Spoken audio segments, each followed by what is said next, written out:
Hello everybody, my name is Scribibbles, and welcome to my Friday stream! How's everybody doing today? How's everybody doing tonight?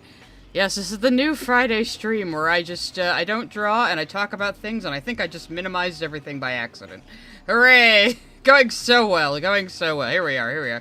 I should maybe get an actual, like, non-art holding screen thingy. I'm just showing a YouTube video right now. We're in space! Technically, the movie I'm going to talk about first is in space. But yes, we are here tonight to talk about, primarily talk about Stale2000, the Reddit mod, who thinks Reddit mods should be treated like influencers and thinks he's going to destroy Moist Critical. Remember that guy? I did a quick edit of the original stream and nobody watched it. That guy? Yeah. Call me Ishkabibble, yes. So we're gonna talk about him, but I also saw, yeah, this is where I live. This is, yeah. I saw Iron Lung yesterday, so I wanted to talk about that because people were interested in my thoughts on that. So maybe we'll switch to a more appropriate background. Here we go. That works. Because I am gonna give light spoilers. So if anyone doesn't want to hear spoilers, while this little Iron Lung light spoiler talk image is up, mute me. I will take it down when I'm done talking about it. Atrius of Night 2465 sent a super chat. Was watching the VOD for Wednesday's stream, and the entire time my brain was playing Pop Culture by Icon for Hire. I mean, Solarbones sent a super chat. Ishkabibble. Ishkababble, yes. Anyway, so I saw Iron Lung yesterday, and it's quite good. It's a solid film. Obviously, it had a smaller budget than you expect from movies in theaters these days, but it actually, like, the direction was really good. I know Markiplier directed it himself. There's a lot of really good shots, a lot of really interesting scene transitions. They made really good use of the small space that is the subset. And just like the game, it all takes place just within the sub, and all the wider lore of the world is just kind of tantalizingly out of reach. You know, you don't have to know the lore going in. I did go and watch both of his Let's Plays and a lore video on the game before I went to see the movie, just because I was curious how he was going to adapt it. And they do expand on the lore a little bit. And actually, it could be a retelling of the events of the games, or it could be a different time a diver went down into the Blood Ocean. You could take it either way, I think. But it's the same universe, same backstory of there's only about 1,000 humans left in the entire universe, because one day all the planets and stars just disappeared. Nobody knows why. And the only things they've found for potential resources are 4 moons with fucking blood oceans on them. Yeah, like, the narrative around it is so dumb, because we're gonna read a really bad review of it, too, because somebody sent it to me. It was Solar in the chat, and it's really bad, and I was getting angry, and I said, yeah, I'll talk about it on stream. But, no, it was impressive. Obviously, there's other characters in the movie, and there's more dialogue and stuff, because there had to be. It's a movie adaptation. There had to be, and I like the way they handled it. Again, you don't get much of the outside world. We're only down there with Markiplier. I don't want to give away the name of the character. He's called the Convict at first. Same thing, that's the game lore, too. You're a convict kind of working off your crime by doing this dive in this rust bucket, and they don't really care if you die, and they leave you down there, you know? But, it does expand on the lore. It gives the main character more of an arc, and more of something to accomplish at the end of the movie. It still ends tragically, as you might imagine, but I don't want to give away any more than that, because the climax was actually really, really good. I was pretty gripped the entire climax, I have to say. The movie first started, it does have a few growing pains when it first starts. I think most of that's a symptom of if you know Markiplier and watch Markiplier, you're just like, oh, I'm looking at Markiplier today. But, you know, that you get over that really quick, and his acting is good. There was a couple of line reads here and there where, you know, I just heard Mark from the videos, you know, but I don't think that's noticeable. if you don't know him. So, yeah, he does carry the movie. There were some parts other people found kind of boring, but you have to actually really pay attention and follow what's going on. It doesn't hold your hand. It doesn't Marvel dialogue at you. You have to listen to the dialogue, and you have to infer a lot. And, of course, there's times in the movie where the main character is losing track of time. He's got several things impacting him that's making him start to question reality and start to maybe hallucinate, but we're not sure. There could be something supernatural going on, too. And even by the end, it's a little unclear what exactly is happening. It's very eldritch horror, very cosmic horror, you know? It does have a nice slow burn. The script's very clever, and Markiplier did write the script.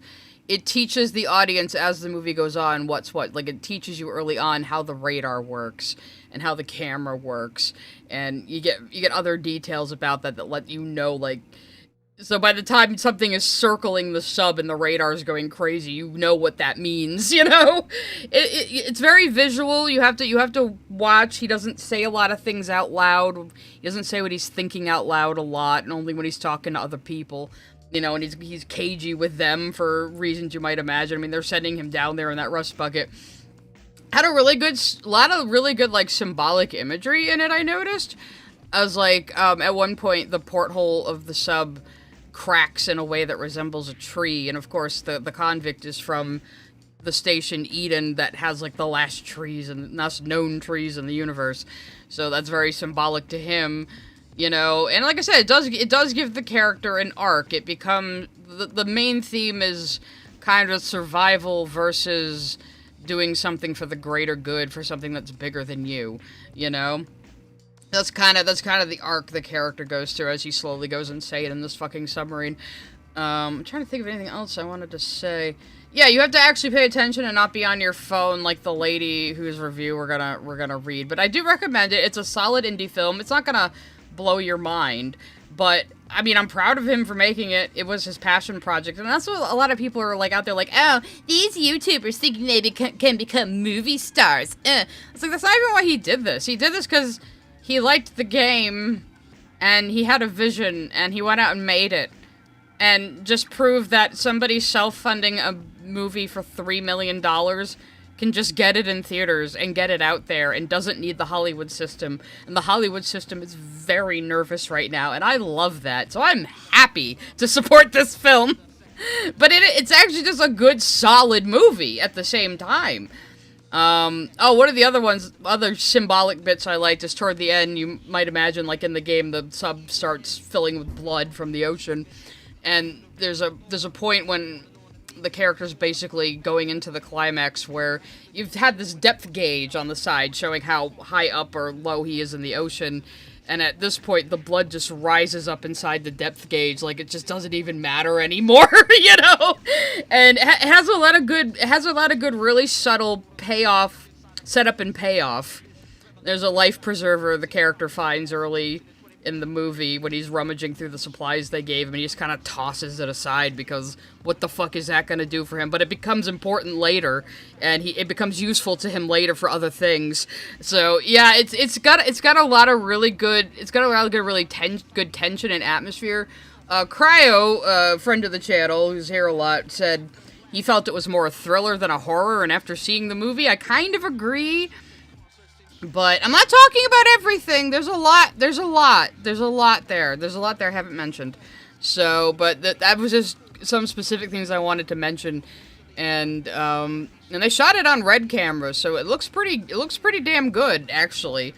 I think maybe the lighting could have been a little better in some scenes, but otherwise I really don't have any complaints. And like I said, it's just a solid movie. It's just a solid movie.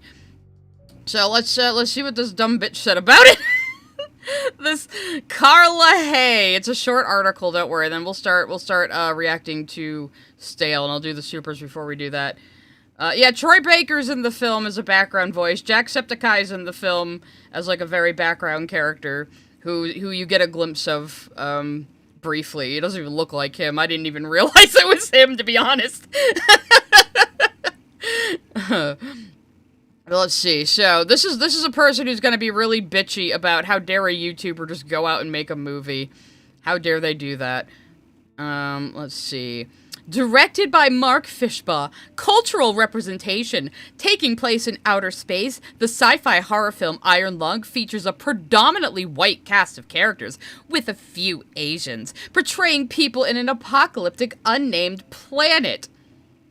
Well, two things are wrong already. It's a moon, they say there are no planets anymore, and that it's all moons. Also, Markiplier is half Korean! And he's on the screen for 90% of the fucking movie! What are you talking about? Look at him! Hollywood would never give a guy who looks like Mark a leading role in anything. And you know that. You know that.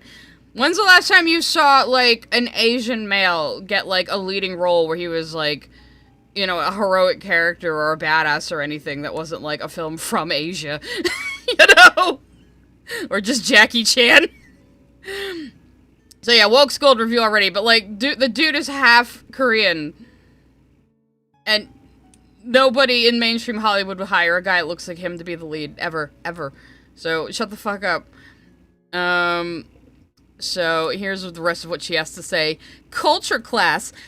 A prisoner is trapped in a submarine nicknamed Iron Lung and is ordered to do various tasks on an unnamed planet where the ocean is blood. And again, the very beginning narration tells you all the planets and stars are gone. All that's left is barren moons, and they have found 4 moons with blood oceans. That's not quite part of the opening narration, but you learn all this in the movie. It's a moon, so this bitch was scrolling on her phone because she was just probably like, ugh, fucking YouTuber movies, they can't possibly be good. I don't even have to take this seriously or respect the art. You're not art if you don't go through a corporation. Ugh. And that's how I'm characterizing her. Do you like when people mischaracterize things, Carla? I don't even know who the fuck you are, but you're a valley girl in my head now. Culture audience. Iron Lung will appeal primarily to people who are fans of star writer-director Mark Fishbaugh, also known as YouTube personality Markiplier, which is what he is credited as in the opening credits. Not as Mark Fishbaugh, but as Markiplier. And monotonous horror movies where one character gets the vast majority of the screen time. Do you mean like a lot of really good horror movies? Is that what you mean? Let's see. Incoherent and relentlessly dull, Iron Lung, written by, directed by, and starring Mark Fishbaugh, also known as YouTube personality Markiplier. You already wrote that. She just wants to emphasize, you know he wrote it, directed, and started it himself. This is totally a vanity project, even though it's like the furthest thing from a vanity project. Hey, Weak Freak, I'm talking about Iron Lung for right now, and then we're going to talk about Stale. I bait and switched you a little bit, because I saw the movie last night, and it was quite good. I recommend seeing it, especially if you want to make Hollywood sweat. You won't regret sitting through it. It's a pretty good movie. It's very solid. I really don't have much complaints about it. I mean, obviously, it is a product of its limitations, but it's a solid flick. Anyway, so, is a misguided horror movie based on the video game. When will social media stars learn that on-camera fame doesn't equal filmmaking talent? Okay, bitch, we'll see you make a movie.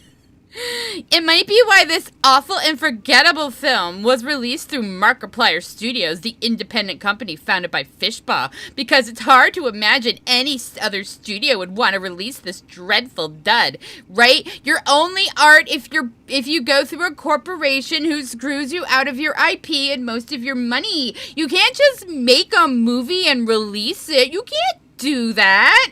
That's not fair.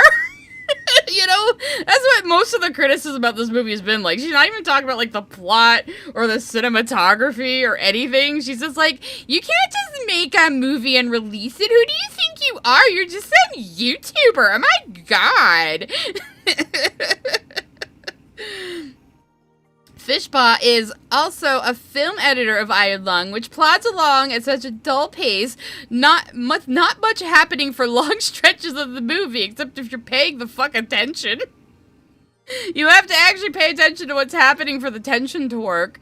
You have to actually engage in the fucking film, you know? I know that's like a, with second screen content being king over at Netflix, I know that's a foreign fucking concept to some people, but some movies you have to engage with them fully to understand what the fuck is happening, you know? Yeah, basically, grr, it's indie, how dare you, you upstart, know your place! I know industry people because I'm a critic! Let me see, where was I? I'm just making fun of this lady now. Let's see, with not much heavy time, it's more likely to cause viewers to feel sleepy instead of feeling scared. I mean, I wasn't scared. I kind of just went, oh, he's fucked now in places. It wasn't really scary, but it is tense. It is, like I said, I agree it's a little bit more of a thriller than an outright horror movie, but it is like it does have like a nice character and thematic arc to it, though, you know? The Iron Lung movie takes the same concept of the Iron Lung video game and makes it into a vanity film project. Again, this is the opposite of a vanity project. This is a passion project. That he just really, really liked this game, bought the rights, made a movie, got it out in theaters, and you're bitter about it. And so is most of Hollywood, and I like that a lot. Where Fishbot makes sure there are plenty of close-ups of his face, which usually has a blank or confused expression. Yeah, the guy, you know, kind of just cautiously in the sub is not overacting. Wow, yeah. Let's see. Just like in... close-up of his face, but also, like, he looks greasy and unkempt and filthy.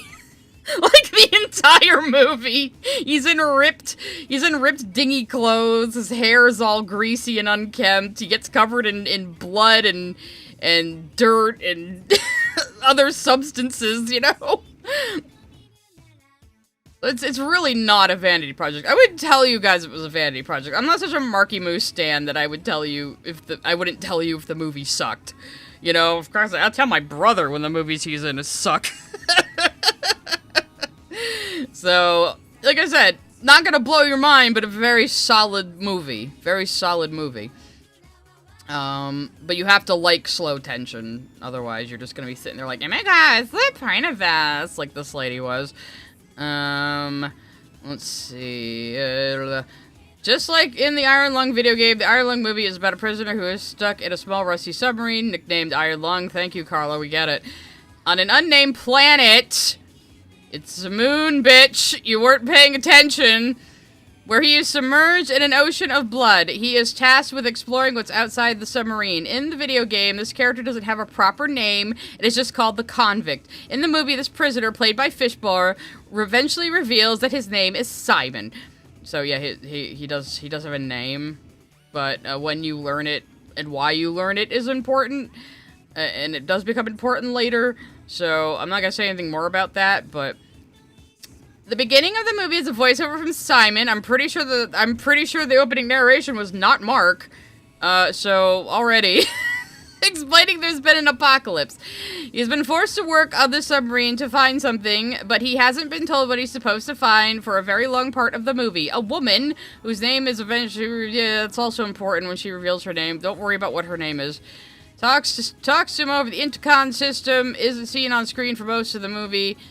Yeah, exactly, but she does show up on screen for a few scenes. Yeah, there is a point where they pull the sub back up, and he does talk to some of the other characters through the porthole, which I think is necessary for the movie. Like, he needed other people to talk to, and other people to give information to the audience.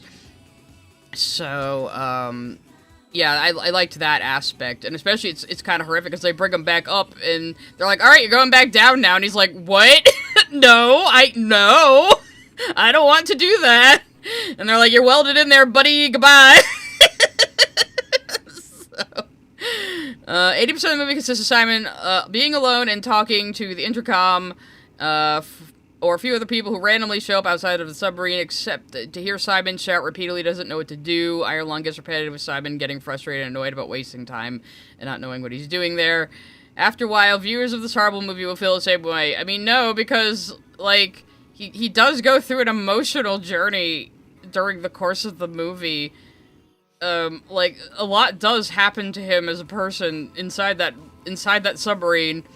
It's almost like a religious experience by the end in kind of a horrible way.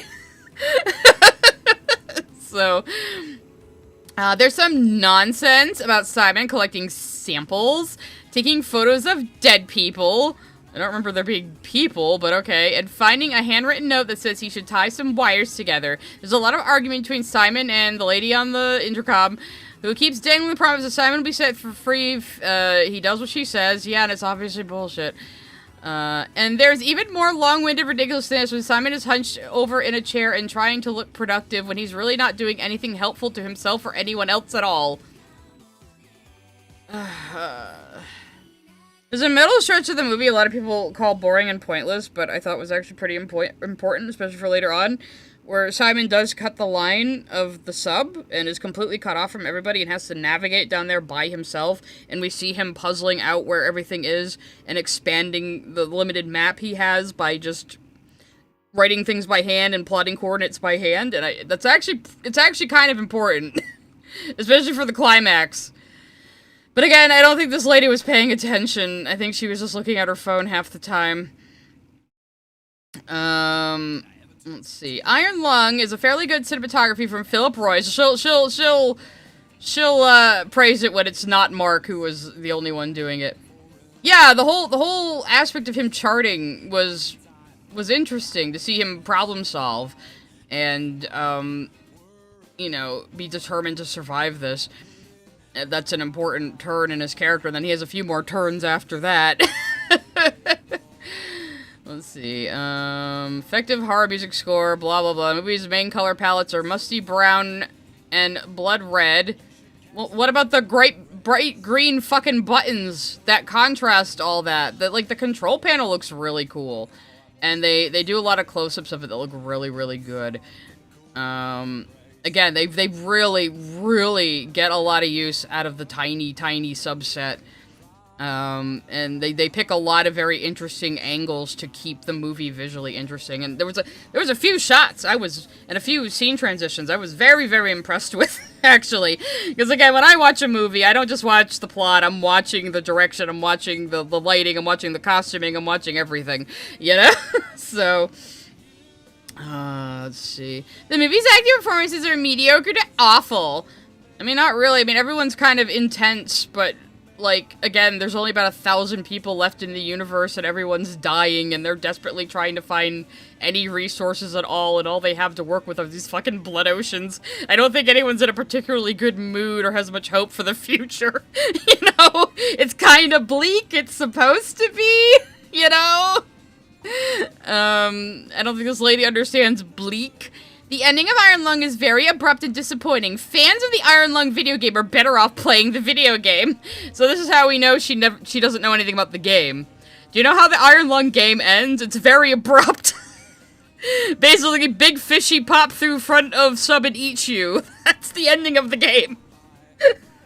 The ending of the movie actually has a lot more going on in it. And yeah, they expanded on the lore. I'm not gonna give away too much, Inky. I don't want to give away too much. But it really did expand on the lore a lot, if you like the lore of the game. But in sensible ways. It was pretty faithful. It was pretty faithful. So yeah, that's this moron lady's take on it, who clearly, she spent half the review just bitching that Mark was able to make a movie for $3 million. Just $3 million, and get it in, most of that was on fake blood, and get it in movie theaters, and it's up to, I don't even know what it's up to now. Iron Lung box office return. Let's see, where are we at? Where are we at now? 4 hours ago. Ah, fuck you, I'm not gonna look at your ads. Recent box office movies. Show me. How do I find out this fucking information? I don't even know! Iron Lung! Estimated right now. Oh, this is just the last weekend. It made 17.8 million last weekend. I don't think we even know how much it made now. The last estimation I heard was 21 million. Well, you know what? Lots of movies, you can't make a lot for $3 million these days, Giselle. That's the thing. You really can't. And they're trying to say Melania is like number 2. Bull fucking shit it is. He's made more than Melania. Bullshit, it made $7 million. Fuck off. Yeah, I'd count it as a video game movie too, even though Mark just wanted to adapt it just because he loved the original so much, you know? Anyway, I'm done talking about Iron Lung now. I'm done talking about Iron Lung. We're gonna be talking about our buddy Stale now, and I'm gonna let some supers through first. At Dana_Brain sent a super chat. Bad day at work tax. Hope you had a good day, sigh. Well, I hope you're enjoying the stream so far. At Jehudi9910 sent a super chat. 3 weeks no nicotine tax. What it do, everybody? I'm losing it, gamers. I don't know what the hell. I don't know what to do At for you, man. That sounds horrific. Walker sent a super chat. Would they be able to make an adaptation of mouthwashing? Oh, I don't know how you'd make it a movie though. You'd have to do it differently. At The Master Clockwork sent a super chat. It's weird. I knew Tom long before I heard of Mark. Oh yeah, really? At Dana_Brain sent a super chat. This lady probably didn't read the title crawl in the odd Star Wars either. I know, it's so fucking stupid. Like, you couldn't even pay attention that it's moons, not planets. At Super Easy Walker sent a super chat. Markiplier also starred in the miniseries The Edge of Sleep BTW. He also starred in Space with Markiplier. It's not like he hasn't done acting before, you know? That's what everyone's like. Everyone acts like he came out of nowhere just because they never heard of him, even though he has 38 million subscribers. At Invoicing Emu sent a super chat. Lore tax. Lore tax, thank you. At It was a Talking Super Bowl Movie weekend. Bubbles B6 sent a super chat. Been in a Sailor Moon mood lately. Speaking of which, I think I'm going to make Christina V to say a line from the abridged series. Oh yeah, that's right, you're working on your own little abridged series. I mean, hell, if she's got a cameo, why the fuck not? So anyway, I wanted to talk about our good buddy Stale2000 again this week. He released a new video 9 days ago called 4 Layers of Irony. I haven't watched it. I only scrubbed through it looking for thumbnail fodder. So there's your preview of it right there. So he's gonna try to tell us he's gonna try to tell us that this is all 4D chess. It was all irony. He was only pretending to be retarded, guys. So I have that. I also have an old interview he did, because I saw a video. I gotta remember the guy's name now, but I saw a video that from 5 months ago talking about the shenanigans this guy was causing on LiveStreamFail. So this guy is 100% fucking real. He is 100% for real, no matter what he tries to say. But let's see what his argument is. At Talking Movie Bubbles B6 sent a super chat. I was talking about Team 4 Star. Oh yeah, sorry. Got you confused. Anyway, here we go. My framework, Oh, shut up, Stale. I need the beginning of the... So, he's gonna be behind a series of AI images. I don't think he has any music in his, what do you mean authorized by fucking computer iTunes? God damn it. Hang on, guys, I'm boomering. What is this, one of the new songs I added? Oh shit, didn't I change my password recently? Oh wait, no. Okay. I think we're good. iTunes, please. Okay, here we go. No, I will not use Spotify, everyone, so don't even... Okay, hang on, let me adjust this real quick.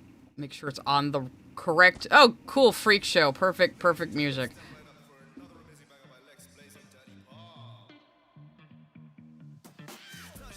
Mini player backup. Here we go. Okay.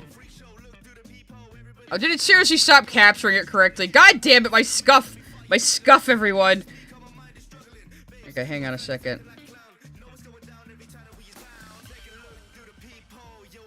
Need you capture the fucking mini player, please. Why did you stop capturing it?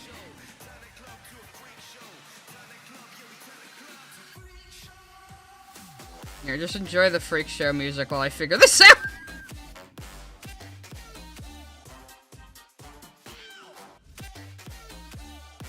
Okay, I think I fixed it. There we go, there we go, there we go. Okay, so I don't think he uses music, so I'm just gonna keep playing music while we listen to this guy try to explain himself.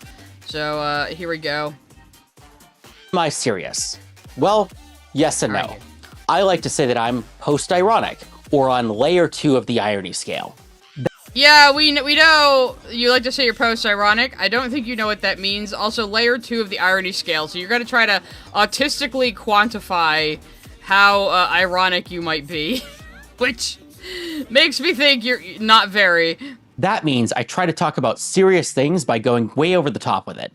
I say things that have a comedic punchline. I say things that sound like a joke, but when you think deeper about it, have a bit of a kernel of truth to it. See, the problem is, Stale, you don't change your affect in any way whatsoever, and you're always talking at the exact same flat tone, so nobody can tell when you're being ironic. But also, I think you deadass thought you were some kind of monarch for being the head mod of fucking LiveStreamFails, because it sounds like you were a menace, like, the entire, like, year. You were head mod, and then they got rid of you, and now you're coping and malding and seething. Act ridiculous because the truth is ridiculous, and acting ridiculous is the only way to get you to take it seriously. A refresher on what just happened. But again, he wants us to take seriously his problems with Reddit and saying, if Reddit had just given me a lawyer, this never would have happened. At Invoicing Emu sent a super chat. The classic I was kidding guys. It was a joke. It was totally a joke, guys. No. I made a viral video. A video directed to the CEO of Reddit, where I gave you a peek into the insanity that is Reddit moderation and how it... See, again, all of this comes back. He's like, now, guys, I'm just looking like an idiot, so you'll pay attention to how bad Reddit actually is and how it never gives its moderators, its free volunteer moderators, things you would expect employees to get. Why don't they do that, guys?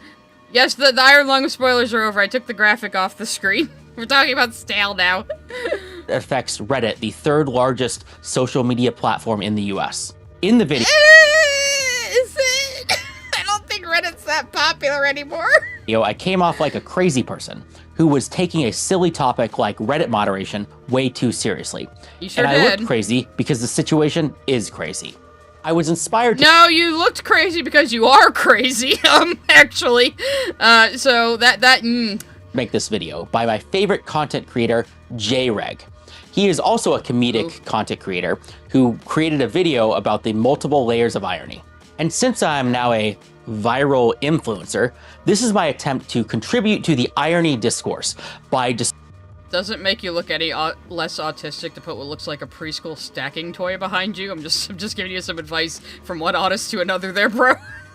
Describing and defining layers 3 and 4 of irony that add on top to JReg's kind of previous definitions of layers kind of 0 through 2 of irony.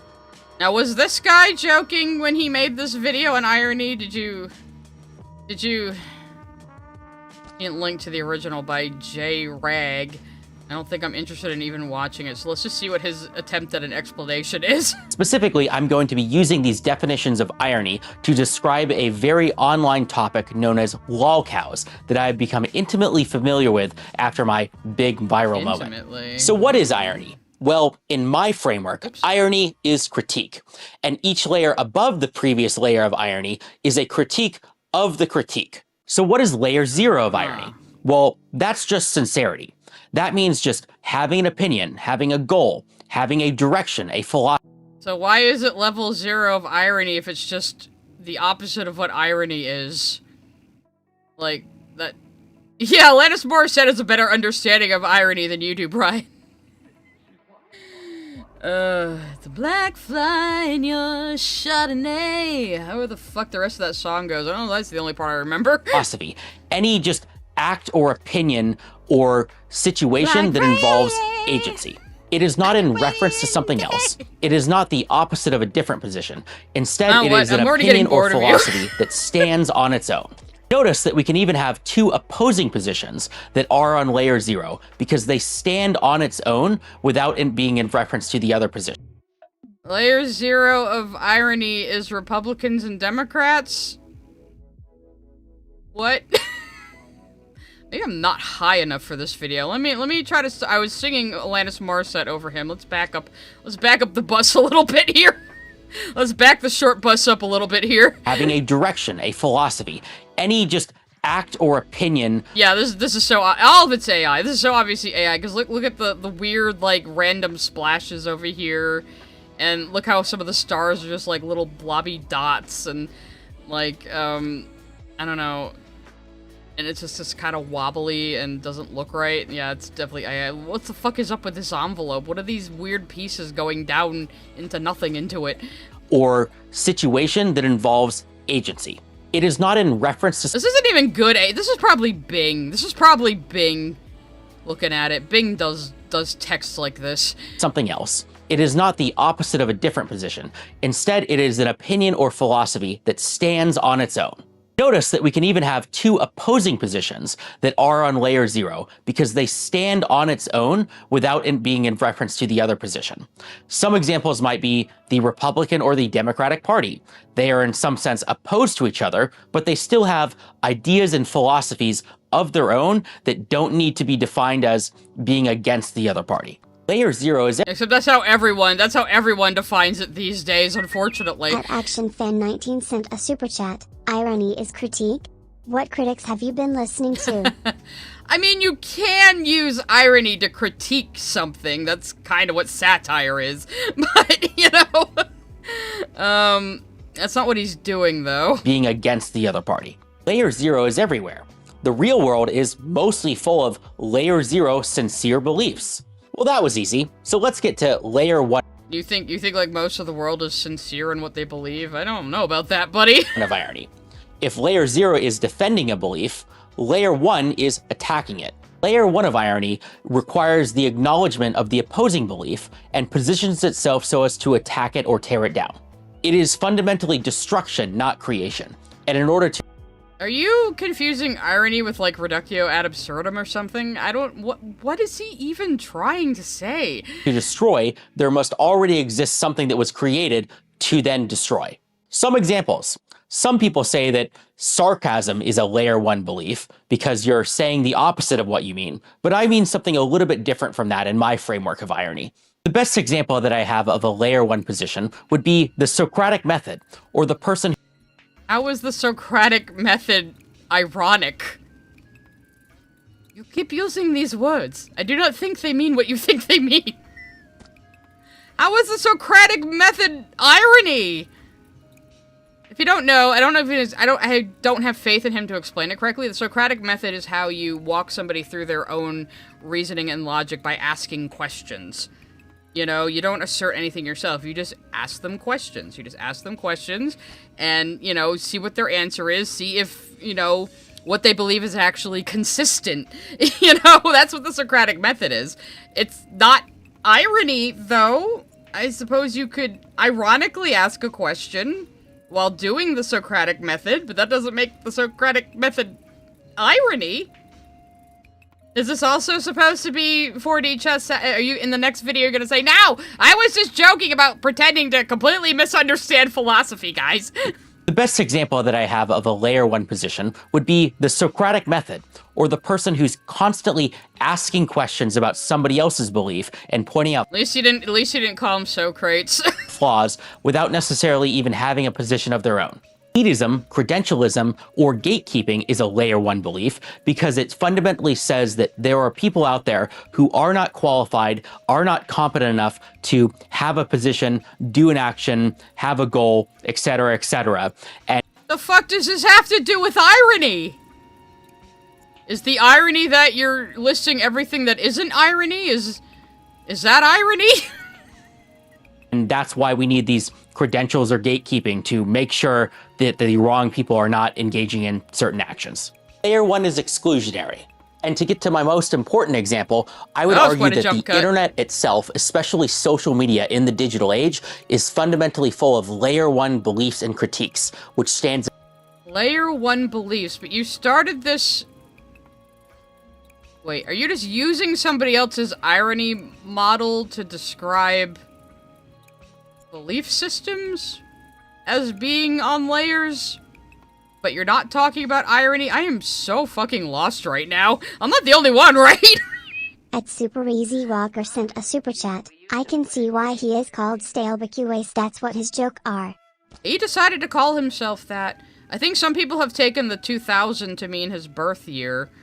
I don't think this guy is in his 20s, and if he is in his 20s, I'm so sorry.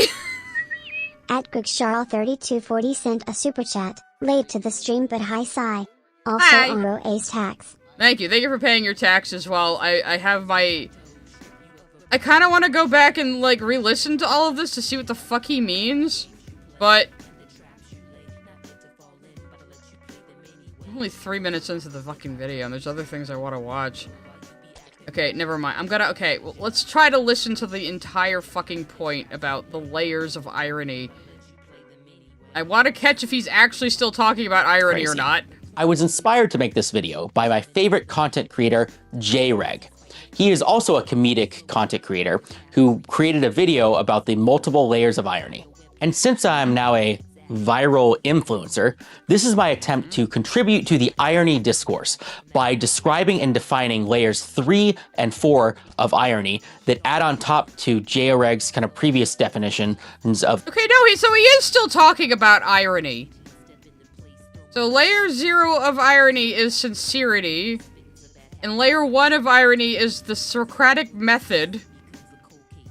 You're making about as much sense as Jordan River right now. I mean, even Jordan River on ayahuasca is more coherent than this.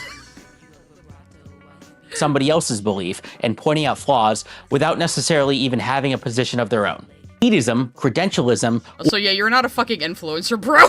or gatekeeping is a layer 1 belief because it fundamentally says that there are people out there who are not qualified, are not competent enough to have a position, do an action, have a goal, etc., etc. And that's why so you, yeah. we need these credentials or gatekeeping to make sure. Is the irony that he doesn't understand what irony is? Is this like super post-ironic? Is he really an Andy Kaufman-esque genius? Who knows, guys? That the wrong people are not engaged. No, I think this guy is unfortunately 100% real, and we're gonna look at some other stuff that will definitely demonstrate that. Engaging in certain actions. Layer 1 is exclusionary. And to get to my most important example, I would argue that the internet itself, especially social media in the digital age, is fundamentally full of layer 1 beliefs and critiques, which stands in stark contrast to kind of the beliefs that are in kind of the real world. What I mean by this is, I think that social media, especially websites like Reddit, are not really about doing things, and they're more about sharing and critiquing things that other people are doing. It's not about you putting things out. Yeah, people comment on stuff on the internet, and that's not them creating anything, that's just them talking about it. Okay.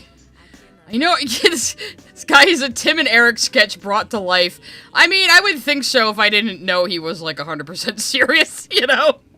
Out into the world. It's about you attacking things that other people do. This layer 1 philosophy resonates through the entire DNA of the internet, both from the very sarcastic and critical humor that is common on websites like Reddit, and even down to the very features that make up these websites, such as, you know, resharing, retweeting, commenting. Reswearing. So he's just like, he's too autistic to understand sarcasm, so he's like, dissecting it in like a scientific manner to try to understand it. That's the vibe I'm getting right now. Like he's like studying Reddit comments like fucking bugs pinned to a board, trying to figure out how sarcasm works. What is the essence of sarcasm? But it's just beyond his grasp, guys. And kind of features. I mean, I don't think I can make fun of anybody else's oddest lisp. Mine comes out plenty of times, but come on, dude, you could have re-recorded this. Like that are baked into the very infrastructure of the internet. Websites are built to make you attack, critique, reshare, comment, or retweet.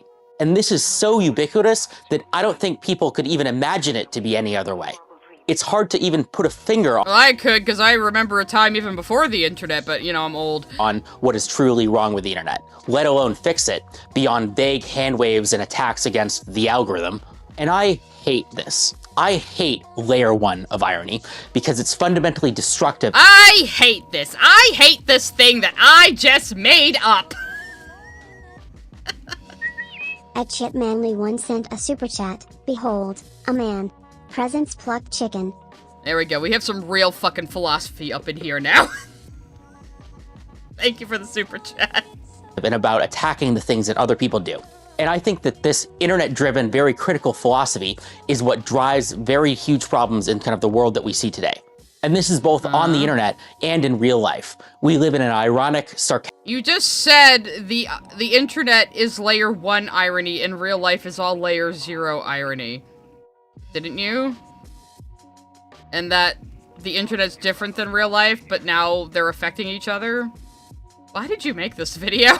Sarcastic and critical world where we gawk at the things that other people do as opposed to create on our own. And I will put it... Do you think you create on your own? Is this where this is going? Because as an actual creative, this guy thinking he's producing anything of value by just filming himself on a green screen and putting a bunch of AI behind him and bitching about Reddit. It's kind of, yeah, you're not us, little bro. You're not us. Disclaimer on this, that I'm moralizing something that doesn't automatically have to be moralized, and certainly has some upsides as well as downsides. There's nothing wrong with, you know, gatekeeping our doctors or civil engineers, and critique itself isn't automatically bad, but I stand by my moralizing nonetheless. What is layer 2? What are you even fucking moralizing? What is layer 2? We're gonna layer 2 lane logo here. Super Easy Walker sent a super chat. Behold the tiger and man together wicked. Man, bear, tiger? Is that what he is?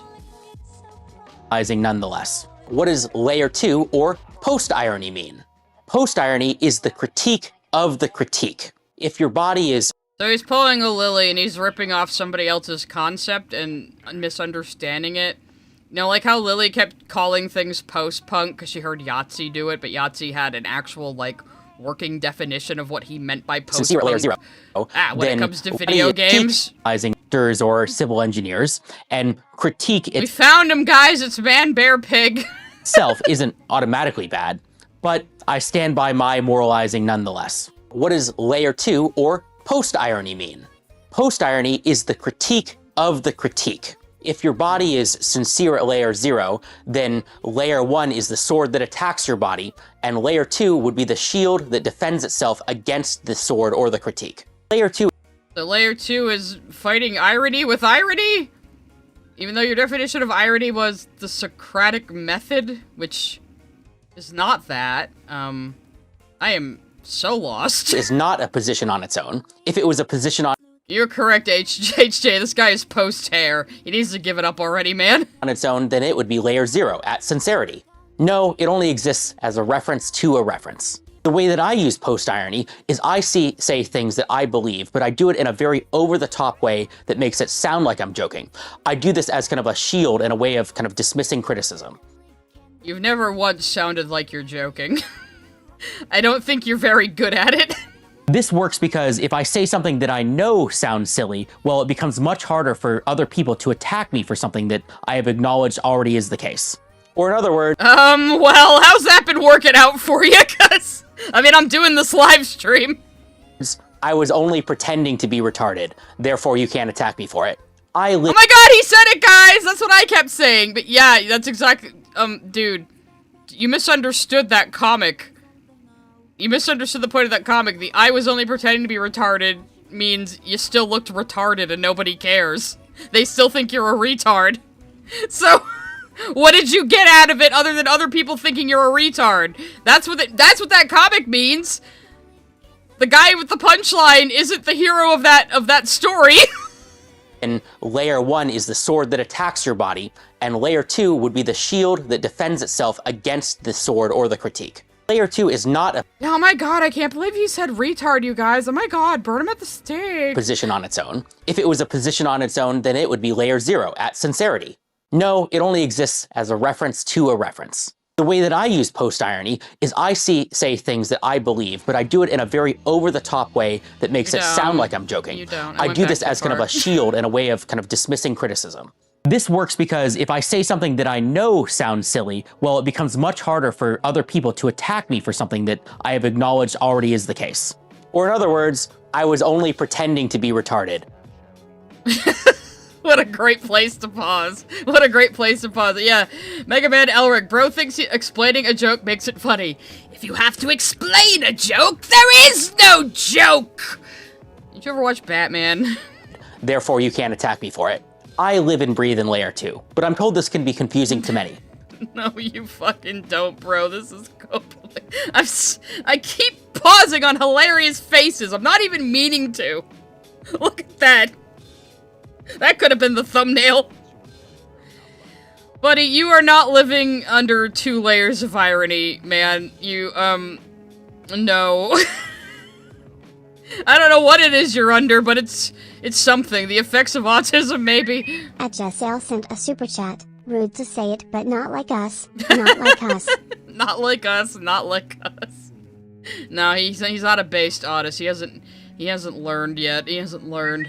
@ActionFan19 sent a super chat. If I wanted to listen to pointless ramblings of a stupid subject, I'd finally go to college. Maybe he could become a professor and he could teach his theory of the internet and the layers of irony to people. Sounds pretty solid. So why would one want to exist as a reference to a reference? Why not just be sincere? I mean... A Xerox of a person, yeah. The opposite of an opposite should cancel back out to sincerity, right? Well, here's why. In this very internet-driven, sarcastic, and destructionary society, the kind of attacks from the peanut gallery will destroy anybody who's trying to do something sincere. Bro, you are the peanut gallery. You're a Reddit moderator. Come on now. It is very hard to defend yourself against every attack, every nitpick, every whispering voice from the crowd. Yeah, looking directly into the camera that a certain individual who used to hang out on this channel should learn that. Telling you that you suck and you should therefore give up. You simply cannot fight against every piece of criticism, which is why you need a tool to defend yourself against the very concept of criticism. Like me, I'm a tool, everyone! A post-ironic defense goes something like this. Yeah, your criticisms are right, but that's why I'm gonna succeed anyway. Yeah, I don't have credentials, but I don't care. I'm gonna go for it regardless. Yeah, I'm gonna make mistakes, but I'm gonna learn from them and then pick myself back up and try over again. And Are you? You fall off a horse, you get back up, and you eat that horse. Finally, the best defense of them all. I was only pretending to be retarded, therefore you can't criticize me for being retarded. Some people... Dude, that is not what that comic means. I was only pretending to be not stupid, retarded. It only works when you say retard, alright? You have to. Meme comic. There's gotta be the original somewhere. I want the goddamn original. It's so hard to find the original of memes these days. That one's blank. Ugh, for fuck's sake. Let me just go to know your meme. Oh, see? Awesome. Gives me the original one right away. Thank you, know your meme. So, here's how this comic goes. Hey guys, look how retarded I am! Fuck off, retard! Joke's on them, I was only pretending! Why does he think this is a defense? What this means is, if you try to make people think you're retarded by acting like a retard, they're gonna think you're a retard. So either way, people think you're a fucking retard. You did not win here! It's the same result, no matter what! @TheMaster Clockwork sent a super chat. Okay, so post-irony is a thing. It's simply when you're unsure if piece of work is meant to be taken ironic or sincere. Yeah, like, post-irony, like, tends, and post-satire tends to mean, like, things in the world right now are so fucking ridiculous that you don't even know what's satiric anymore. @TheMaster Clockwork sent a super chat. Then post-irony is an artist embracing their ironic work with sincerity. Please do not encourage people to do that. They would be insufferable. So yeah, he is, unless he's being ironic, guys, he has completely misunderstood the premise of this comic. @MissJasmine305 sent a super chat. Latex. What's this weirdo yapping about now? I miss Jasmine. Well, he just said that the ultimate defense to acting like a retard is jokes on them. I was only pretending because he's completely misunderstood this comic. But he claims he's behind 2 layers of irony. So, does it cancel out, or are you just a retard? Like, either way, you're a retard. You've hit the retard continuum. I don't know what to tell you, buddy. People would call this a cope, and in some ways, they're right. Yeah. Instead of disagreeing with the criticism, you're saying, yeah, the criticism is right, but it doesn't matter. And in this highly online, critical world, I think this philosophy of accepting criticism but not caring, of being willing to fail but try again, is the exact sort of thing that we need to get people back to believing things again. Some more examples of Layer 2 post-irony defenses are being anti-elitism, anti-gatekeeping, or move fast and break things. That's actually a very Silicon Valley but Layer 2 coded defense. What does that have to do with irony, though? What does any of this have to do with irony? Again, are you being ironic and none of this has anything to do with irony? Or what the fuck, bro? Fast and break things sounds a bit counterintuitive at first. Why would you want to break things? Well, it's not really that you want to break things, I want to break your face right now, because you're not making any sense. Instead, it's that you will move quickly if you don't worry so much about breaking things. It's about kind of accepting that that will happen and kind of going on and taking the advantage of speed anyway. Very layered. Taking the advantage of speed. Okay, Sylvester. Suffering fast. Like, you could have re-recorded that. At CutieAppleby123 sent a super chat. What DEFCON level for cringe are we at now? We're not really cringing right now, we're more just confused what the fuck he's even trying to say. Like, maybe he is being ironic, but it's not working. Also, thank you for the super sticker, Happy Seal guy. I see that, it's a kitty. Or 2 coded. The Grug IQ graph is another example of a very Layer 2 meme.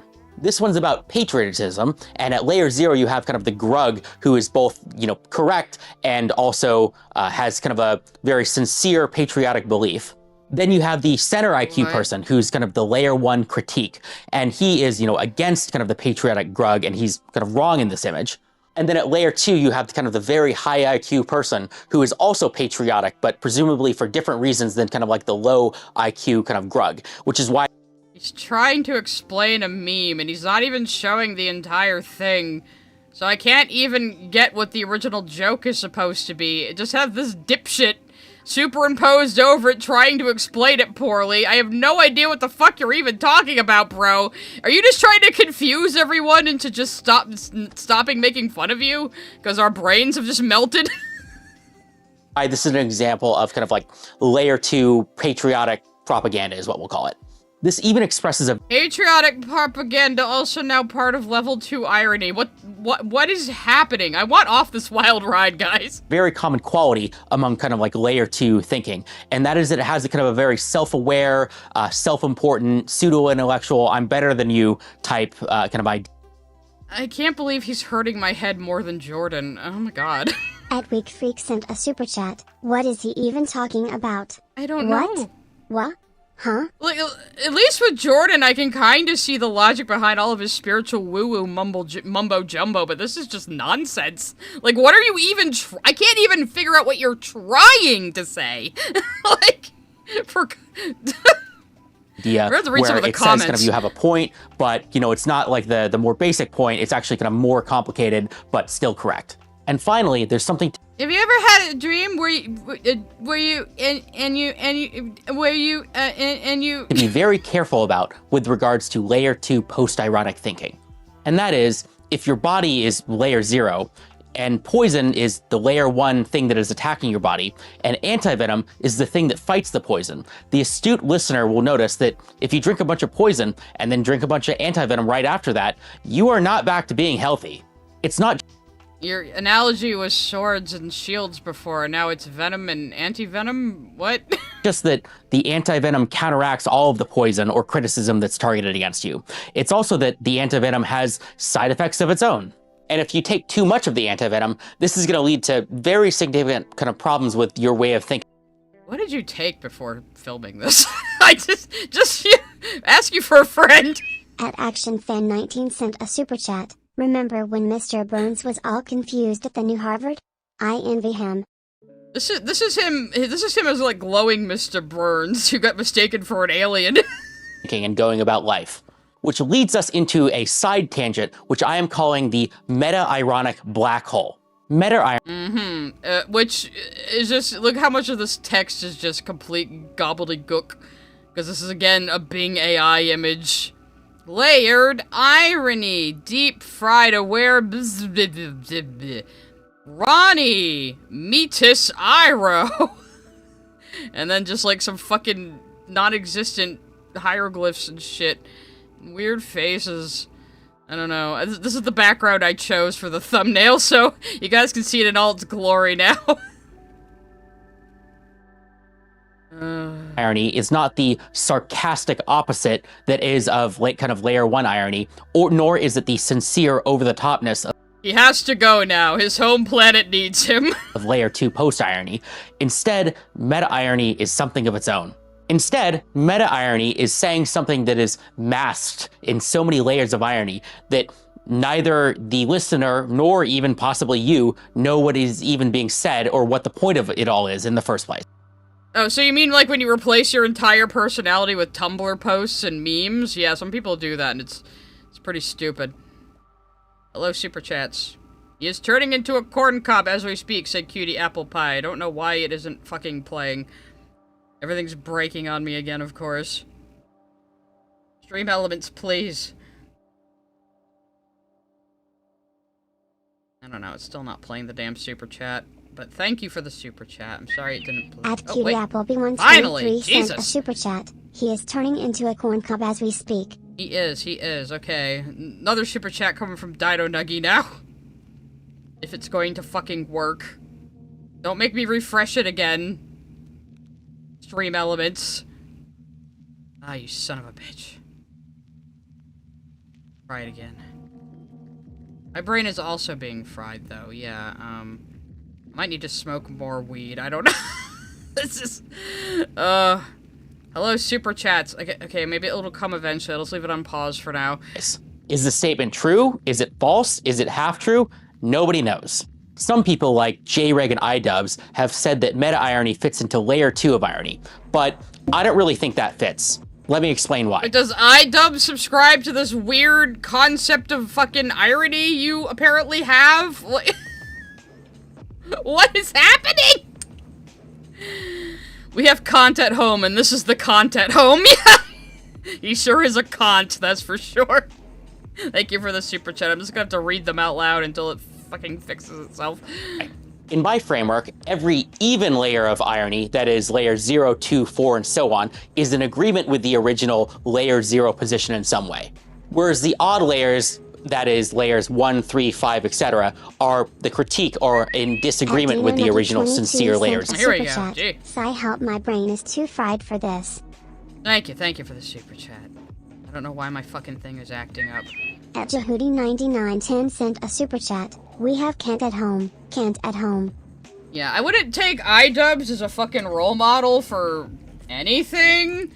Like, I never followed iDubbbz when he was popular. I never gave a shit about him. I only really started hearing about him when, like, he started to have his downfall, and then he did that snake shit against Ethan Klein, who I don't even like Ethan Klein. I don't care about him one way or another, but Christ, that was embarrassing.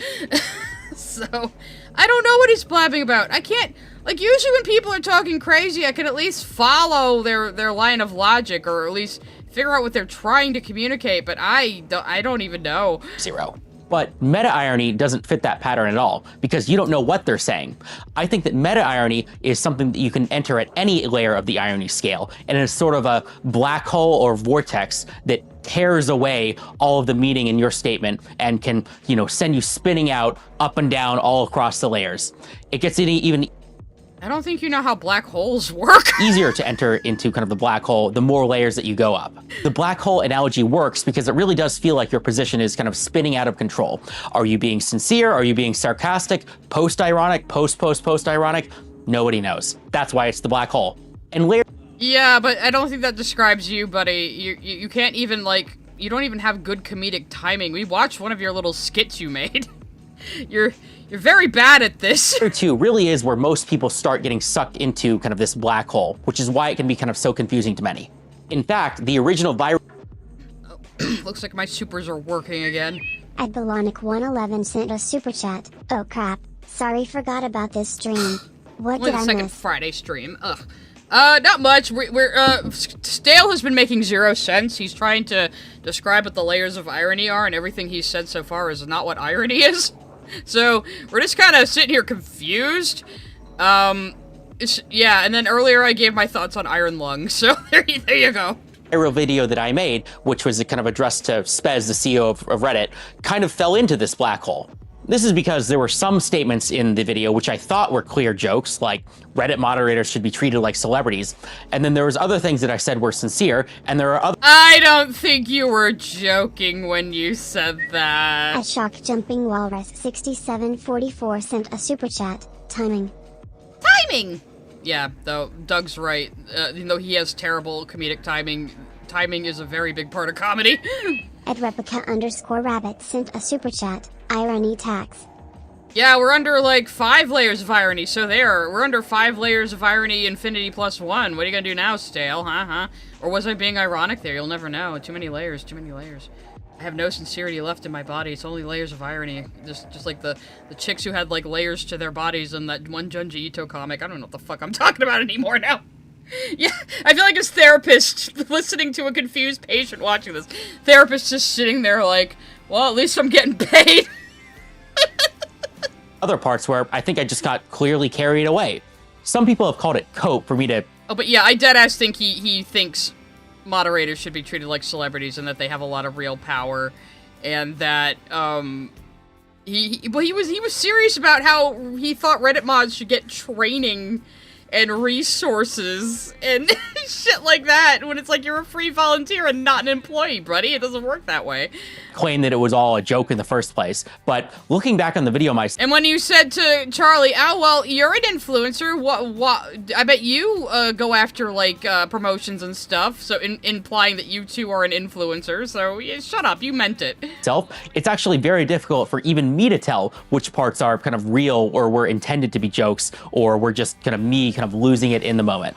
That's why— that sounds like you might need to go to therapy and maybe get on some kind of medication there, buddy, if you're losing track of what the fuck you say and if it's really real or not. That's why I think I got sucked into the meta-ironic black hole, because the truth of the video really has been lost into the other.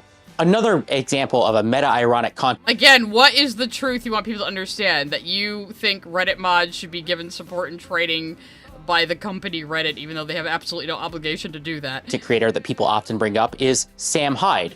He says a lot of kind of far-right statements now, but that wasn't always the case. When a lot of his content originally released, the meaning of it really was a mystery to a lot of people. You know, was he actually far-right? Was he just joking? I don't know anything about Sam Hyde other than he boxes. He pulled a prank on iDubbbz when iDubbbz tried to do a documentary on him, and he threatened to kill Hassan Piker, so already that's at least, you know, 1 point in my book. Or was he somebody who kind of got too deep into the character and then kind of changed their positions and became the person that they kind of joked about along the way? Now, that was a primer to irony. Now we're getting into the stuff that I feel like I've invented. How was that a primer to irony? You didn't even, like, describe what irony is. You said, layer 1 of irony, the Socratic method. What is that supposed to mean? @ChipManly1 sent a super chat. Is this the real life? Is this just fantasy? Caught in a landslide, no escape from reality. I'm just a poor boy. Anyway, he's a poor boy. I am defining layer 3 on the irony scale. Okay, I don't think Sam Hyde threatened to kill Hassan, but he did want to box him and beat the shit out of him, so again, at least 1 point in my book. Now, that was a primer to irony. Now we're getting into the stuff that I feel like I've invented. I am defining layer 3. All of that was you babbling absolute nonsense. All of that was your invention. Or are you being ironic? He's right, guys. I don't even know anymore. Is he being ironic? No, I think he's just dumb. I think he's just dumb and thinks he's really smart. On the irony scale as the lolcow layer. Remember, an irony layer is critique. So layer 3 would be a critique of the critique of the critique of the original position. It is the shield breaker to the layer 2 shield. It attacks the concept of fighting. This is This is presupposing that the purpose of irony is always to critique something. That isn't true, though. Back against criticism. This is why I'm calling it the lolcow layer, because attacking somebody for being a lolcow is a layer 3 argument. A lolcow is how you're a lolcow. Is he one of these motherfuckers who thinks people can be made into a lolcow? You can't be made into a lolcow. You become a lolcow when your antics on the internet are just so laughable they're fun to follow. That's how people become lolcows. Layer, because attacking somebody for being a lolcow is a layer 3 argument. A lolcow is a very online term, both meant for somebody who is kind of worthy of being criticized and therefore can be milked for drama, but beyond just being a person who's worthy. They don't even need to be criticized. All they need to be able to do is be able to be milked for lols. A lol cow. You milk them for humorous things, not critiques. It's just, you can continue, like, poking at them and they'll freak out and it's funny. That's what makes someone a lol cow. And sometimes it goes too far, you know? A lot of the times it goes too far, like King Cobra, who died recently because quote-unquote trolls kept sending him alcohol and feeding his alcoholism, and he died of, like, liver cirrhosis or sepsis or something. So that's fucked up. You could critique something like that, but in general, a lolcow is just somebody who persistently has laughable antics on the internet. And people sometimes mess with them to draw out more laughs from them. That's it. That's what makes someone a lolcow. I'm not working at the pet place anymore, but I still do things with animals. Very online term, both meant for somebody who is kind of worthy of being criticized.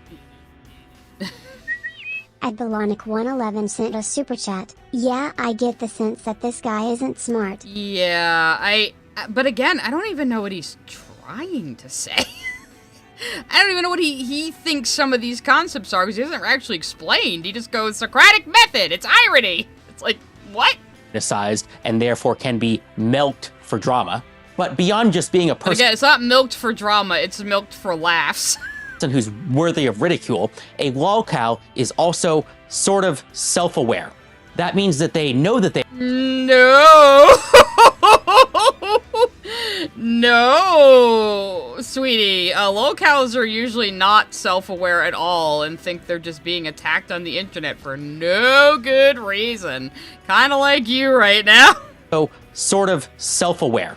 That means he wants to believe he's a self-aware lolcow. You are not Doug Walker, guy. That they know that they are the target of criticism. Even Doug Walker knew to just shave it off eventually. And they might, in fact, lean into it in order to kind of defend themselves against that criticism.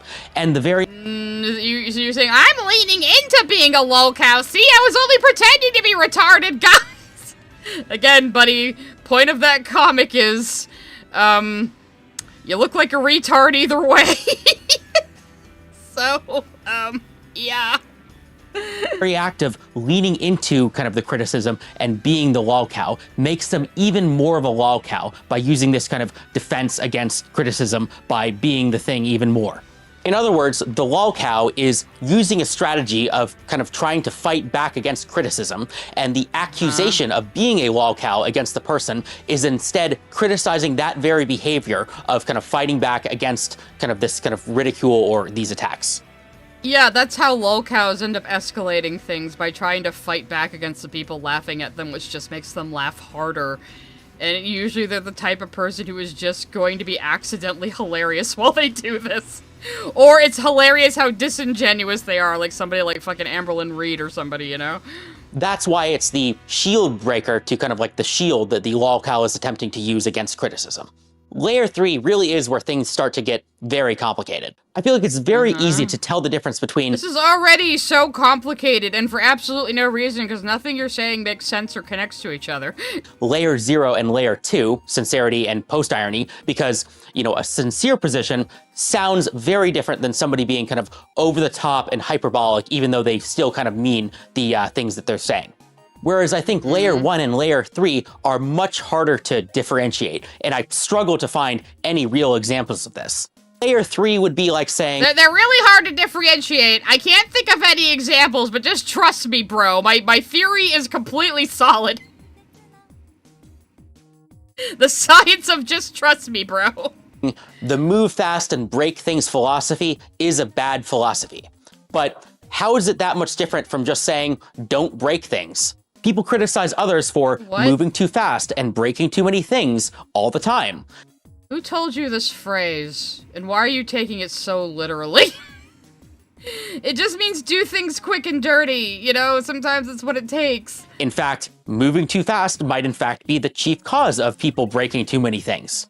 So really there has to be kind of a differentiator between somebody who's just saying don't break things versus attacking the very philosophy of move fast and break things. What does any of that have to do with irony? What does any of that have to do with irony? What are you talking about? A great example of a layer 3 attack would be the... Oh look, there's the comic I was talking about. Hey guys, look how retarded I am. They go, fuck off, retard. Joke's on them, I was only pretending. I don't know why I went into Damien there. I think he wanted to have some input. I was just pretending to be retarded meme. Layer 0 of the comic is the person being retarded. Layer 1 is the people in kind of the comic attacking the person for being retarded. And then layer 2 is the person attempting to dismiss criticism by saying, actually, it was a joke all along. And then layer 3 would be kind of the entire comic itself, because this is clearly an attack on the person who's pretending like he's kind of making a joke and therefore not actually being stupid. This is a... Okay, so he does kind of understand. It's a great pause face. I gotta leave it up for this. Oh god, I swear I'm not trying to pause on funny faces of his.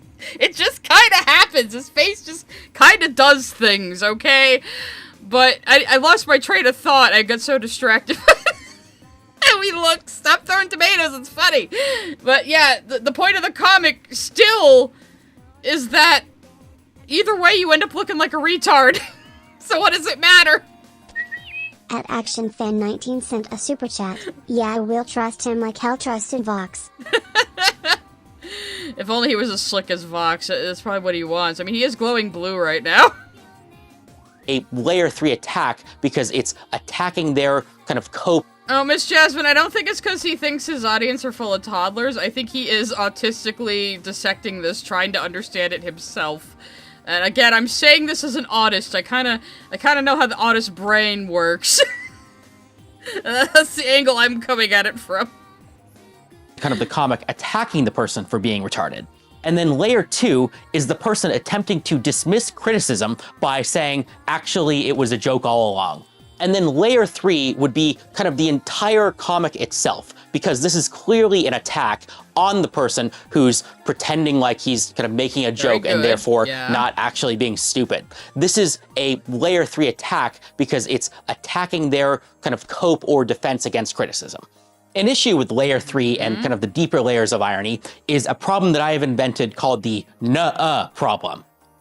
So wait, does that mean layer 3 means that the guy is a retard and therefore you're a retard? Is it? Is that the point you're ironically making? It goes something like this. A person says, hey, I did something cool. Somebody else says, nah, that sucks. And then the person responds by saying, nuh-uh. And then the response is, uh-huh, nuh-uh. Uh-huh, nuh-uh, add Master of comedic timing, everyone. Infinitum. Is each nuh-uhs and yah-uhs a different layer of irony? I mean, I guess it's critiquing or disagreeing with the kind of critique before it. Again, what is this idea that the only purpose of irony is for critique? That's not the only purpose of irony. I don't feel like each of these things are new layers of irony. I feel like in order to ascend a layer of irony, the kind of statement or critique must truly understand kind of the self-referential nature of itself and its relationship to the other layers of irony. And finally, we have reached layer 4 of irony, another one. Again, this is melting my brain more than a spirit science video, because at least with spirit science, I can kinda get the stupid fucking logic he's using. Here, I can't even. One that I have now invented, which I do not even have a name for yet.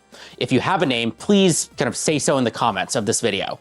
and I will attempt to use all of my... What is this, the dreaded Cat 5 of irony? energy left to break free of my earthly layer 2 bonds and extend into kind of layer 4 for just a few moments to give some examples. If layer 0 is your body, then the virus is layer 1, and your antibodies are layer 2. Do you know what that makes layer 3? Yeah, that's right, it makes it AIDS. And what does it make me? Well, I'm your sex education, baby. And you don't want to get AIDS. Listen to your sex... Was that supposed to be the punchline to this whole thing? Was the punchline supposed to be AIDS? And that was it? How did we get here, though? Like, what the fuck comedic through line led to that? Like, maybe if you had used medicine and biology as your analogy the entire time, that would at least be a through line. But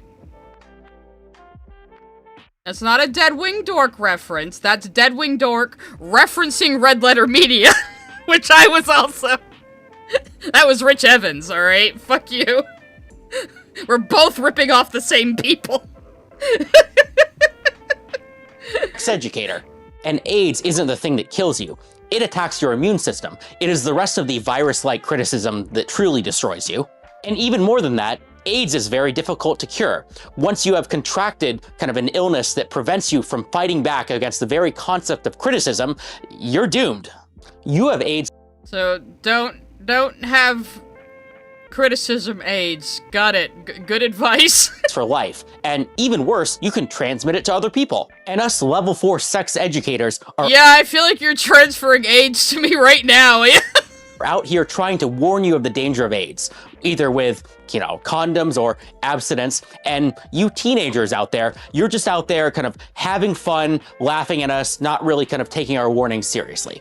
But bro, like, I think Zoomers have the least amount of sex out of any generation, so I don't know what tree you're barking up. A little out of touch there. Seriously, I'm telling you, you really don't want to get AIDS. But let me dispense with the analogies and kind of get to the conclusion of my video by making a direct layer 4 argument.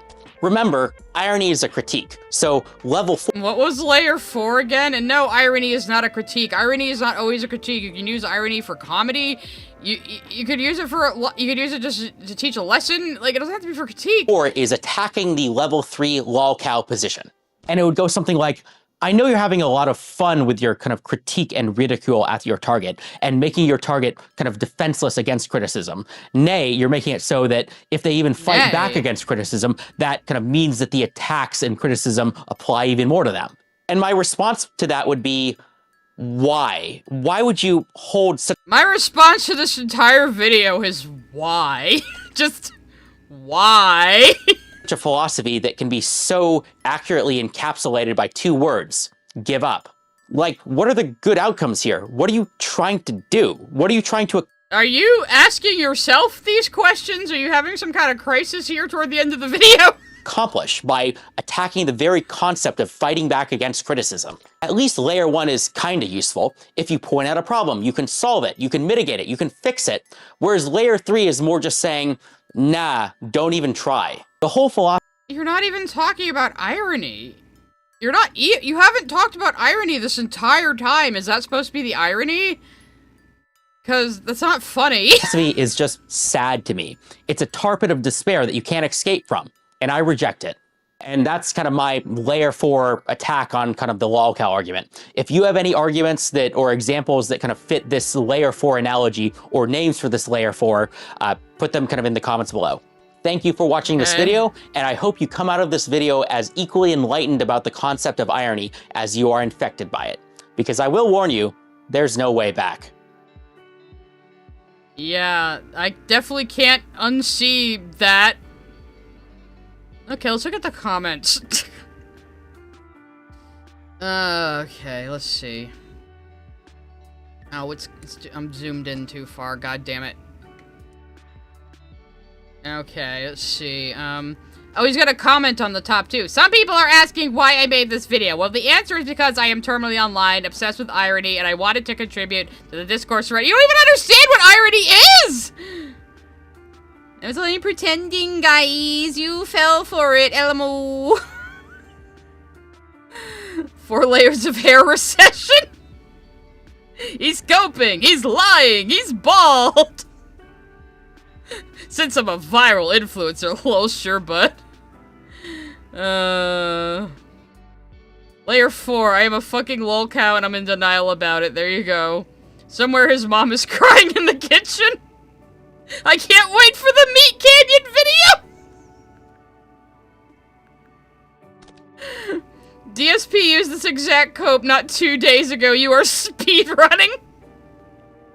I'm not owned. I'm not owned. I shout as I shrink into a corn cob.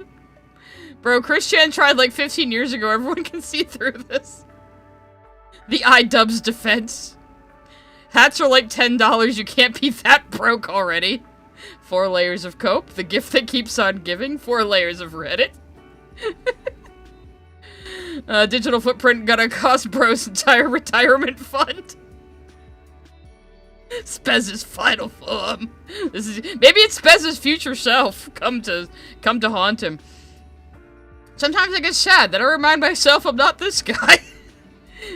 Joke's on you! I made myself look like a prat on purpose! Nobody's buying it. Mathematicians, the Ivory Tower. Reddit mods, the Irony Tower.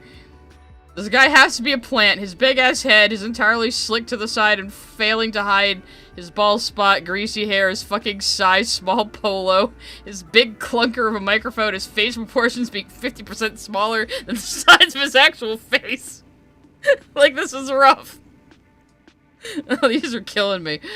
TV Tropes is this page called Parody Retcon. Read that. This is that. On today's nature show, we look at the birth of a lol cow. Beautiful. Beautiful. One of nature's great miracles. That one guy from Toy Story 2 uploaded again. Woohoo! ChatGPT, how do I make everyone believe that my Reddit mod video was ironic? Wait, is that actually Hassan? Or is that... It says official, but it's probably not even him. Rolling and trolling, let's go! It wasn't as good as rolling and trolling, man. Great, we get Reddit mod power trip confessions before GTA 6. 4 layers, and then he... 4 layers of, and then he posted it. Oh, God. Let's see.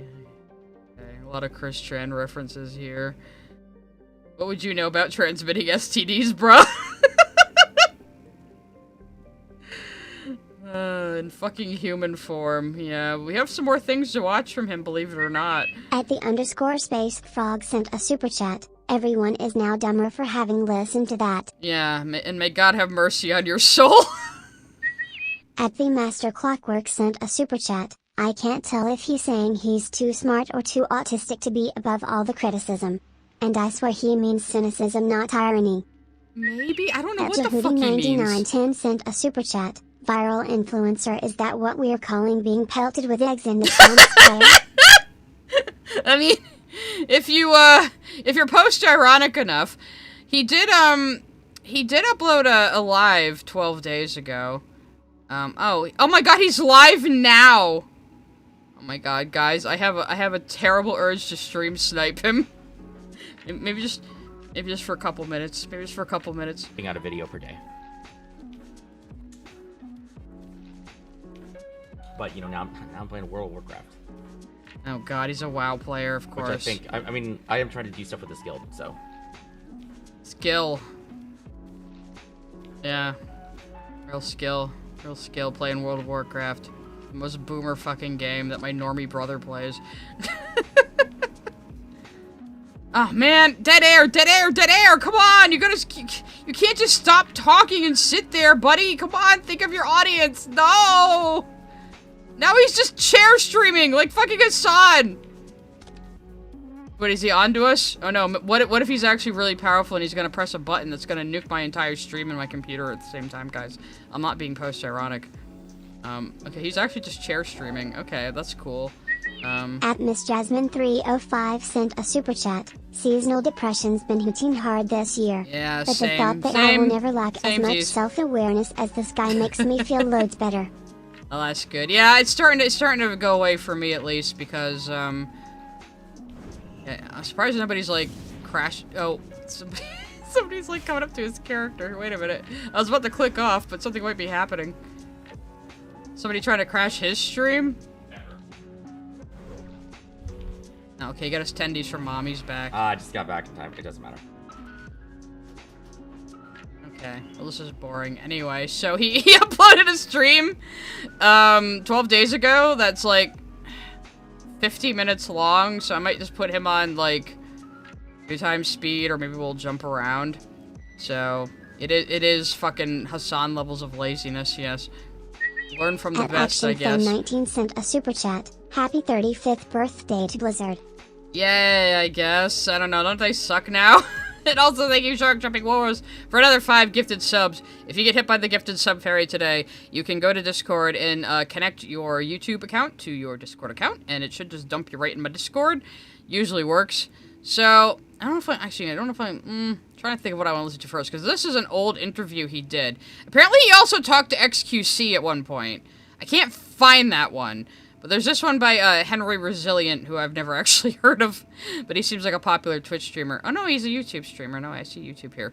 And he interviewed this guy when he was like he interviewed him 11 months ago when he was first on there, and already this guy was a fucking problem. So actually, maybe we'll give a little bit of this a listen. Might skip around on it though, because this is another stream. For he my plays people music, so I think we're good. Okay. watching. So before we get into the questions that I really want to know the answer to, first things first, you know, we could start off easy. You know, how long have you been the head mod of LiveStreamFail? Yeah, so I've been the head mod for about, I think 5 months or so, and then I've been on the moderator team for about 3 years. Okay.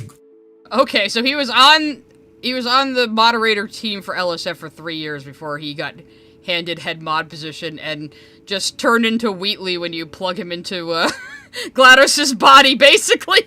I see. Excellent. 3 years. That's about the time I started streaming. Now, how many mods are there on LSF? Rough estimate. Now, rough estimate, about 8 right now. 8 mods. Okay. All right. I'm gonna try It's to got to go up and down though. Yeah. Okay. Is there like a special process to becoming a mod on LSF? Like, how's that work? Yeah. Yeah, his PFP is AI generated. It could even make him look better. So that's sad. I would say every 6 months or so we have applications. And so it's literally just we have a Google Doc, and then we post it. I mean, we pin it to the post to the top of the subreddit, and then people apply there and they put their answers to the questions, and then we kind of like interview them, and that's it. Has someone been on the mod team longer than 3 years? They're so powerful, guys. No, I'm the longest existing person on the team. What's the second longest? God, and he had been a mod of the subreddit the longest too. Oh my god, I told you this guy is fucking serious. Yes, just out of curiosity. The second longest might be about 2 years. Okay. Yeah, so there's 2 people still on the team who have been in there for 2 years. All right. Let's get into it. We had the foundation, guys. If you guys have questions for him, type them in the chat. But I got my own set of questions. I'm gonna try to keep this quick, like the 20 minutes. Kind of this guy seems like he's about to trap him. So let's see what's gonna happen. like the XQC stuff.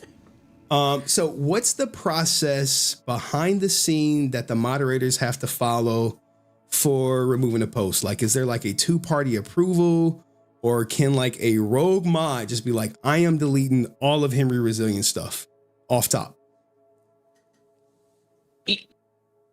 Okay, you've hidden some assumptions, I think, in some of your questions here. So the answer is that it is pretty freeform. So everybody has, I guess, full permission. Everybody on the team has full permissions on the team to do whatever they want, technically.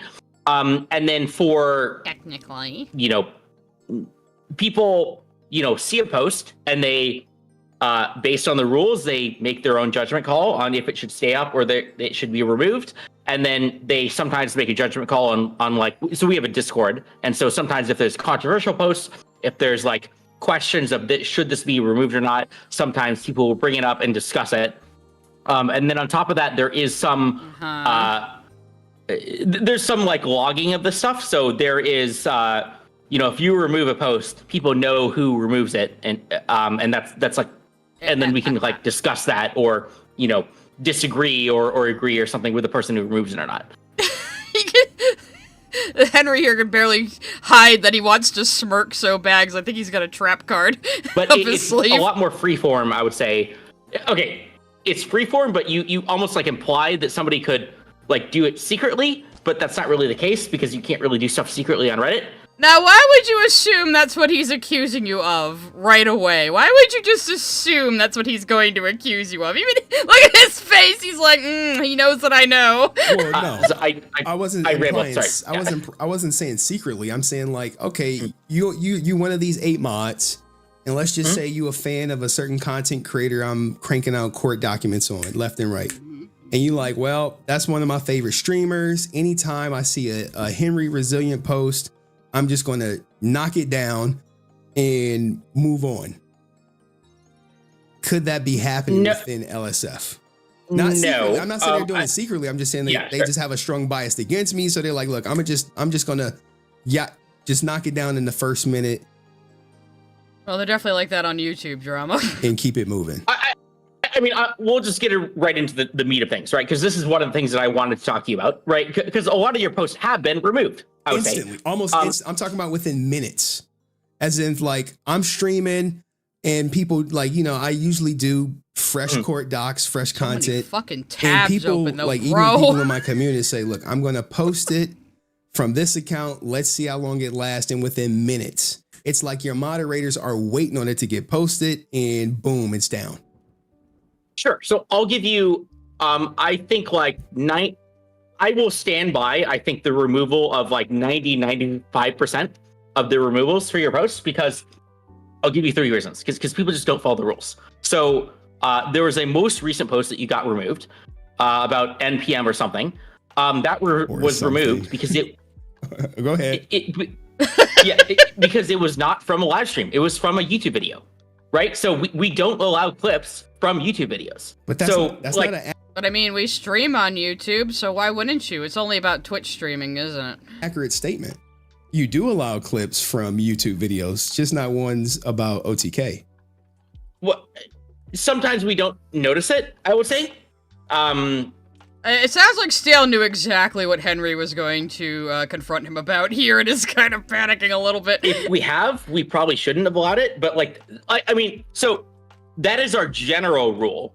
There might be cases where we have missed things and maybe we shouldn't have missed it, but so like we'll say it's a gray area, right? So I'll even concede that, and I'll say like we sometimes allow YouTube video stuff, but generally we don't like to. So that's one. Number two is I do think that a lot of your clips that get posted have kind of clickbaity-ish titles, and so I mean if people want, I need a thing like this. Wait. What's a clickbaity title? Like NMP Low and Melina $1 Million Divorce. Is that clickbaity? Is that a clickbaity title? It's like 5%. I would say it's like 10% clickbait. So I would leave this post up. I mean, my slight feedback would be maybe you shouldn't have capital letters on divorce at the end, but this is fine. So I would say this should stay up. Yeah. Technically you shouldn't put something in all caps like a YouTube title. We don't like that in these parts because we're all about Twitch. So wait, I mean, I'm saying it should stay up, but I'm giving feedback. I appreciate the feedback. Like, I can't imagine. Hey, we're gonna pull this video down because this guy is shading him so much and he can't tell. Divorce is in all caps. That seems very I would not petty. To I wouldn't remove that. Yeah.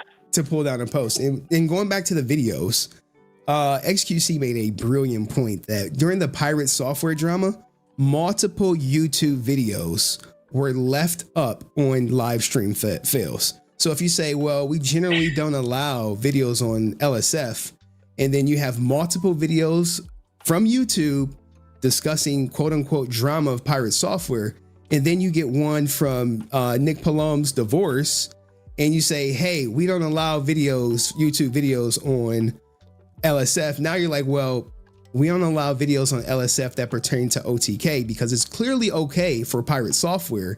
And I get you said, hey, one time it may have slipped past, But, you know, after 2 and 3 times, it's not slipping past. It's just the rules for two and 3 times about how many, right? So over the course of like a month, you know, we've had, we'll say like, I'll just take a guess. I would say like 300 clips or something over the course of a month. And so you're talking about like 2 or 3 allowed YouTube videos over the course of a month.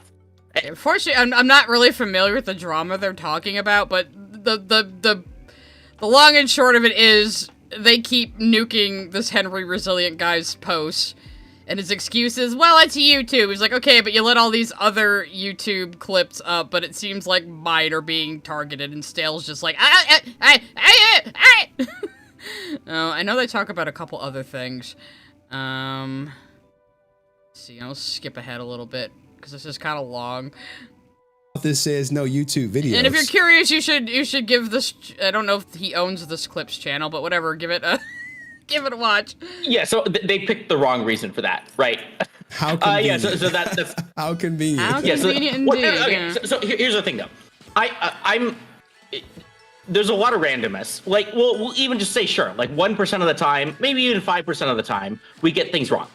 But I want to come up with solutions here, because I actually do like your content. And remember, this was almost a year ago, and he was already like this. There is no way this guy is joking. I think that a lot of your stuff could be on LSF. It's just, like, your viewers have to like, try to follow the rules a little more. So, like, let's just assume, so I'm not going to concede that like, we are biased. He's losing it already. Let's assume that we are, right? So I'll concede that for the sake of argument. Okay. So that we can get your clips on there. So it's like, let's... Yeah, take the if you missed that, this is from 11 months ago. This was 5 months into him being the head mod of LiveStreamFail, so this was halfway through his tenure. Let's say you think that, right? Let's say you think, like... Only reason I'm asking, because I got 2 major lawsuits coming up, and I want to make sure that if they were posted on LSF, they actually stay on LSF. And I have the court docs already, and I'm just like... How do we get past this? That's actually what I'm here to talk to you. To like, I want to help you cross your T's and dot your I's so that it can happen. You could even do it on. So all it has to be is like, it has to be from a live stream, and it has to be like not that clickbait of a title. I mean, the title that we saw there was fine, I would say. And you could even like live stream, like you could even live stream your YouTube video and like give your title and like post it from your account. We actually literally allow self-promo. So you on your... Wait. Well, it sounds like all he's been doing is self-promo and you keep kneecapping him. Y'all allow self-promo? Because I was told y'all can't do self-promo. The rule changed like 5 months ago, and now we allow self-promo. The rule changed when I got in charge, because I want to promote myself, because I want to be up there where you are. I want to be where the people are. I want to be an influencer. As long as you don't spam it, and by spam I mean like don't post like multiple posts a day, you can self-promo on LSF. I'm actually trying. I'm reaching out to streamers to get them to self-promo. And so basically he's being a greasy used car salesman saying, come on, Henry, I'm the head mod now. So, you know, I scratch your back, you scratch mine, you know? I want to be famous. If you want to make a clip from a live stream, just cross your T's, dot your I's, and like have a reasonable neutral title to talk about the situation, you can post it to LSF. On your Reddit, on literally your Reddit, like on user/Henry Resilient. Yeah. It looks like he doesn't fucking believe him. Thing I don't have like, don't you need to have like 10,000 or 1,000 karma for posting on LSF? Like, isn't there? No, you don't. Okay. It needs to be like an account which is like 7 days old. It might be 100 It used to be. All right, this is getting boring. I wanna try to find something else juicy. And a little bit less towards streamer drama, but it's always going to be about live streaming. It's always going to be about streamer drama. And I mean, I think fun clips are cool. Gaming content is also cool. That was a very vague answer, but yeah. All of your answers have been vague. Anything that I can get traffic, anything that I can like make the subreddit have more traffic as well as make it produce cool things. Okay, right? So wouldn't you agree that the drama that gets posted on LSF produces the most traffic more than any gaming clip? Would you agree with that statement? It has pros and cons. No. So the answer is yes, it gets traffic. Oh man, the reason why most of the fucking Twitch clips are gonna be drama now is because Twitch gave up on being a gaming platform. Twitch used to be purely a gaming streaming place, and then all the hot tub girls took over, and then like all the real life streamers took over, and now it's barely about gaming anymore, so what the fuck do you expect? Also, I forgot the super. Sorry, Hikaru. 24 sent a super chat. Pokemon Nerd Tax. Happy 30th anniversary, I guess, TPC. There we go, there we go. Yeah, I'm sorry I'm not commenting much, but I was just kind of interested in watching this on stream. I try not to, like, watch somebody's full video when I don't have a whole lot to say, which is another reason why I'm skipping around. It does get traffic. It makes it more toxic, which I am trying to reduce toxicity a bit, but that's not like a be all end all. Okay. Toxicity. I mean, it's called LiveStreamFail. You are there to make fun of people fucking up on stream. That's always gotta be a little toxic. You know, some people said this. Okay, look. When I was covering the Ms. Kiff defamation lawsuit, I had multiple viewers posting clips from my coverage that was getting removed within minutes. It would even when it even happened when he said he won the lawsuit, and I showed like the case was still open. That post also got removed. Is there like some? Were they from live stream? And it sounds like this guy mostly talks about like streamer lawsuits or something too, because he said he had like 2 more videos on like lawsuits coming up. I'm not quite sure what Henry does. I hadn't heard of him before this. At Scoony the 2ND sent a super chat. Hey, Sigh. Been at court for jury summons all day. Oh, what boy. have I missed? Not much. We're looking at an interview Stale2000 did like 12 months ago when he was 5 months into his tenure as the head of LSF. And this Henry Resilient guy is nailing him to the wall, and I'm really enjoying that. Yes. It was from a live stream because someone wanted to play a joke on me, and they said, "Look, I'm going to show you how biased LSF is against you. I'm going to clip you from a live stream." Sure enough, clipped it, and it got removed. And I actually. I mean, I can look this post up right now. So I have the logs. Right Do you know what post? Right here. Right there. This is the post. But it's not. Okay. This is from a live stream. This is my live stream thing. I know exactly who clipped it. It's Jack. Oh, it was on Twitch too. When I said he did not win the court case according to court documents. And Okay, so it's even on Twitch and it's not YouTube. So what the fuck is their problem? They just don't like this guy, or they're protecting Mizkiv, which I would not be surprised. They're protecting an abusive man. Yeah. But the post is like what's the accusation against me? Oh, snap. You could agree. Go ahead, keep going. I would say like this wasn't removed. I'm looking at that now. It wasn't removed. It was brigaded. How about that? How does LSF confront brigading? But I do have one that was removed. How does LSF combat brigading? Maybe if you didn't have 5 million tabs open. Oh, that's hard. I mean, I'm conflicted on this. So we have been less strict on brigading more recently, is what I'll say. So it used to. Sure you have. Sure you have. At Belonic111 sent a super chat. There is a reason this guy became a mod and not a streamer. Negative He charisma. really wants to be a streamer or a influencer At though. Plasmamu sent a super chat. I stopped streaming on long time ago, but also to quote a funny movie, you went full stupid. Man, never go full stupid. YouTube doesn't the R. Well, yeah, he was talking about going full retard earlier, so yeah. I just skipped ahead a little bit again. Let's see what they're talking about now. And in short, here I'll read the question because I don't want to risk putting it on stream. They said right here. Ever since OTK became an org, why were clips, for example, Mizkiff getting removed instantly after posting on LSF? The clips were not bad or drama, no matter what clip just removed. But after his court case, his clips are now not as removed no more. It's like you're controlling who clips are posted based on hate. So if a streamer got a ton of hate, you remove any future clips until the community moves on to the next streamer, then slowly let people post clips of the hated streamer.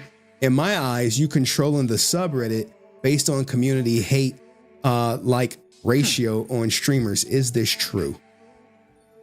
Archie's gonna say no. This is assuming a lot of intentionality, I think. Let's remove the intentionality. What are we looking at, buddy? Mischief is getting quote unquote a lot of hate threads. You say, hey guys, we're gonna not post any threads on Miz for a while.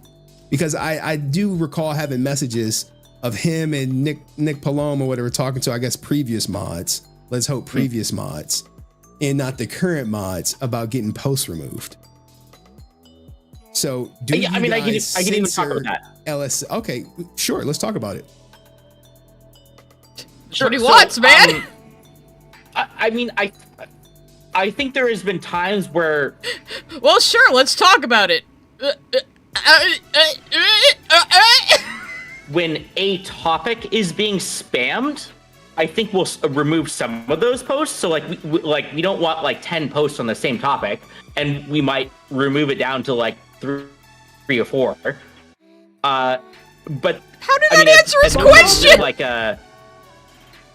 There's a lot of hate, therefore we remove more posts. Okay, honestly, also like most of their content is OTA drama that makes them look bad. And then, okay, the person just went off on like a long rant. What is he trying to say? Maybe there's like an unintentional bias of that, of like we get bored of the same content being spammed. Did you ever have a dream where I will say that if stuff is happening every day for weeks on end, yeah, we'll remove more posts and be more strict on that stuff. But it's not like to help OTK. It's just he's like bringing to receipts. make sure we're not bringing receipts. Spamming it. Okay, and then also about the NMP clip stuff, or that stuff was like from 4 years ago. He's like, go ahead and finish, and I'm just gonna fuck you right now. Really had any issues with them. So this is not like that stuff was weird back at the time. That was, I think, a month before I joined the team, or a month or two. Was like that 2021. Yeah, because I joined in February. Oh my of 2022. God, bro! Won't shut the fuck up. I want to see what he's gonna nail you with. Shit has happened since then. Sorry, I'm rambling more. Oh, okay. So that's done. I only got a couple more questions, and I'll let you go. I'll let you get out of here, man. Give me a second. Yeah, I think he melted your brain too, Henry. I heard you talk to XQC. You said you guys had private channels with your mods and streamers that you guys used to. But do their moderators reach out to you from time to time? Because I know, like, when the Mizkif stuff, I was contacted by his mind. Then I was actually contacted by Mizkif himself. So do their moderators reach out to you to kind of create that buffer between them and you? Not their moderators. I would say sometimes we get DMs in Reddit mod mail from like fans, I think, where like somebody will, like, we will see that, like there'll be like a negative post about honestly any streamer, and then like a bunch of random fans of that streamer will yell at us about it. But it's not like we are this person's mod, we are the streamer, therefore remove it. So yeah. Okay. Has there been other people? Now I know XQC talked about Nick Palome's divorce. Has there been other people who have talked about the divorce that got submitted to LSF that were deleted, like other clips? No, not a single one. Yeah, there was only that literally one clip about the NMP divorce thing, and because I didn't remove it, but somebody else did because it was not from a live stream. Okay. All right. A couple more questions. So if I was to submit a post today talking about NMP Lowe's divorce from my own account with the same title, would it get removed? It would not. I wouldn't remove it. Just make sure it's like He's trying not to laugh so bad right now. I would yell at the person who removed it. Look, it's going to get removed. I know it is. I don't think so. Okay. I mean, just make sure it's, just cross your T's, dot your I's. Make sure it's from your live stream where like that is the relevant section of the stream and you're talking about it. And then yeah, do it with probably try a different title. He's like trying to give him a corporate line, but he's really bad at it. Like, I don't know, if you have like they're all right. Okay, let me ask you this. Because it sounds like you're saying like you're gonna make a duplicate. No. Is Nick Paloma a millionaire? I think so. Yeah. So so that's your well, I'm just making. That's your title. No.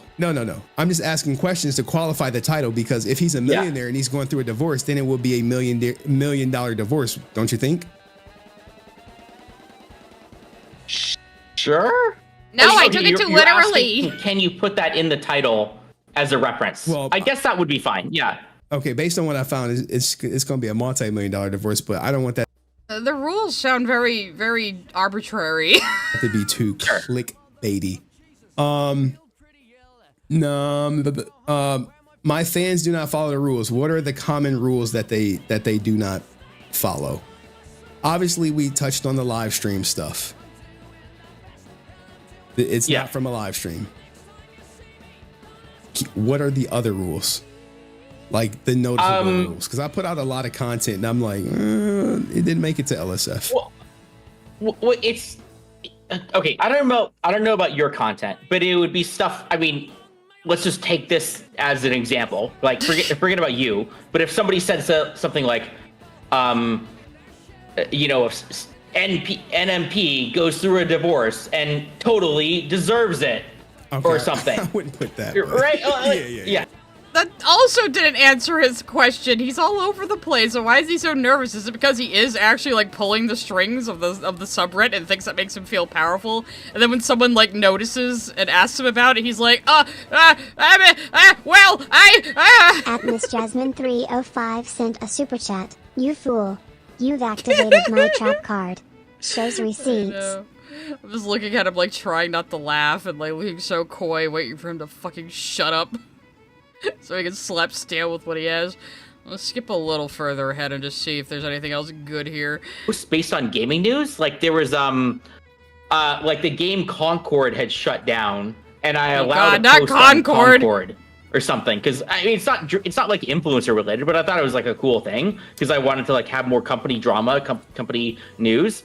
So people got really mad about that, and they tried to vote me off, but that's not how Reddit works. You can't vote people off the island. If somebody's the top. Oh, this is the part I remember now. I'm so glad I ran into this. So yeah, they actually tried to impeach him as head of LSF, and he just went, "You can't do that." And for whatever reason, he was allowed to just stay head of the subreddit. So this guy, the entire time he was head of the subreddit, he was causing problems.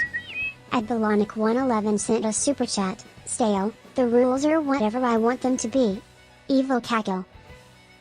I know, but he's got homeowner association like treasurer energy. Like he thinks he's like so powerful over other people. Mod, you basically cannot get rid of them unless they do something like really stupid. And I have not done anything that stupid. So yeah, it's not like I fell for a scam and pinned it to the top of the subreddit and then deleted comments that were telling me it's a scam, and then I lost my position, and then I kept making videos blaming Reddit for it. It's not like that happened. Foreshadowing is a literary device. Oh, wait. So who is the judge of if you did something stupid to vote you off?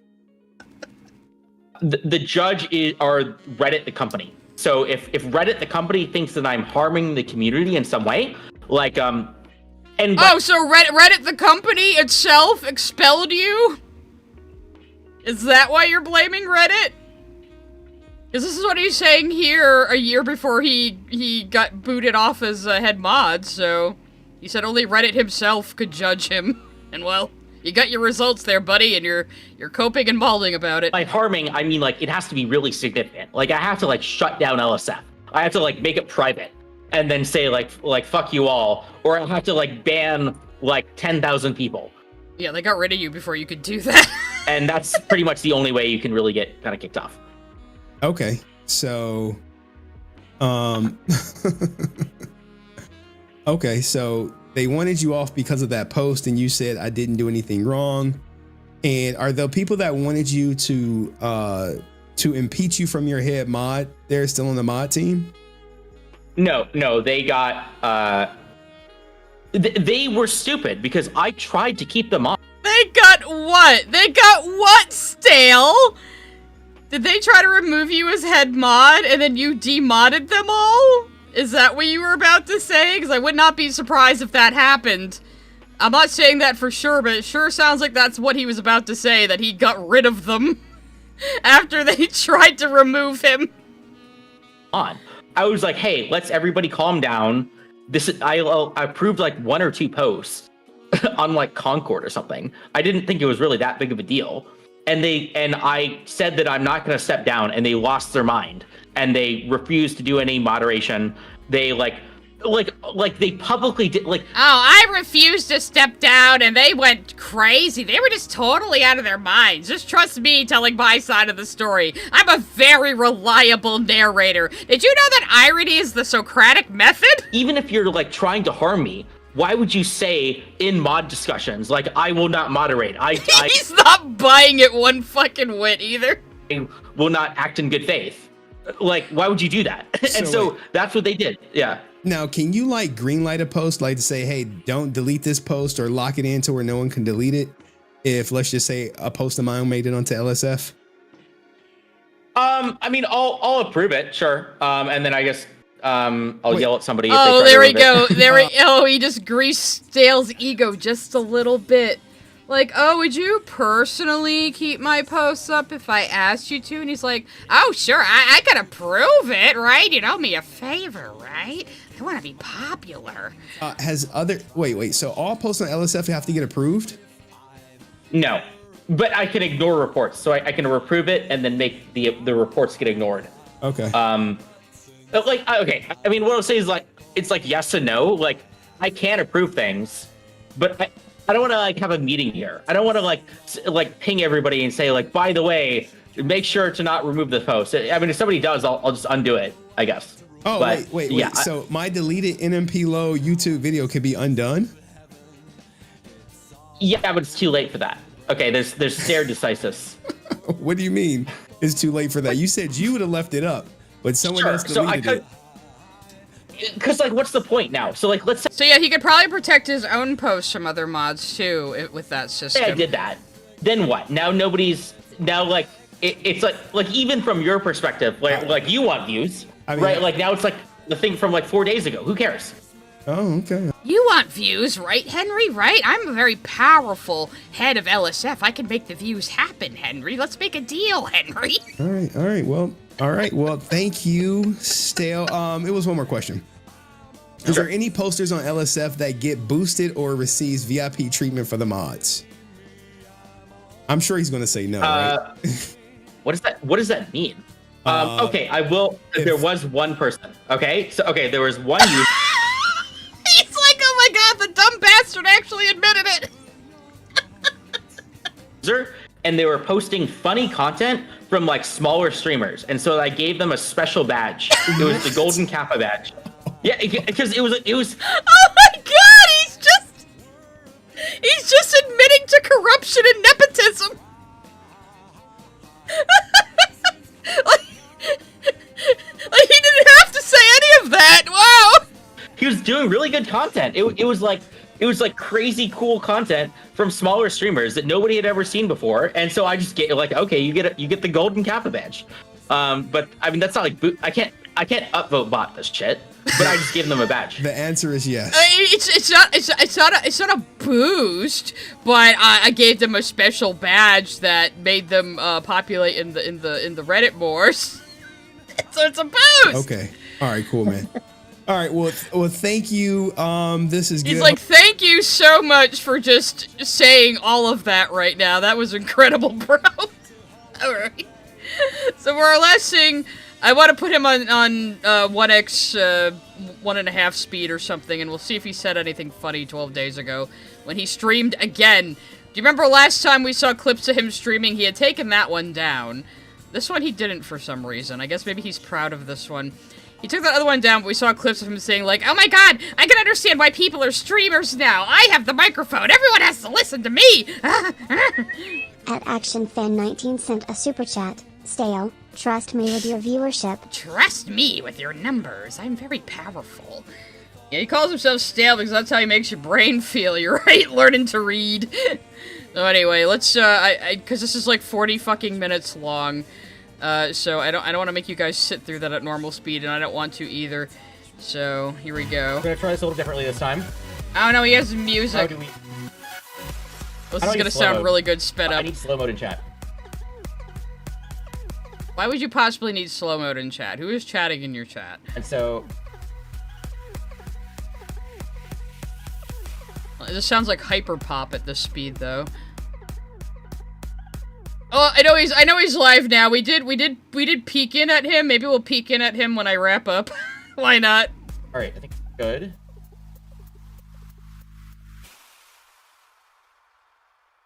Okay. So do something funny.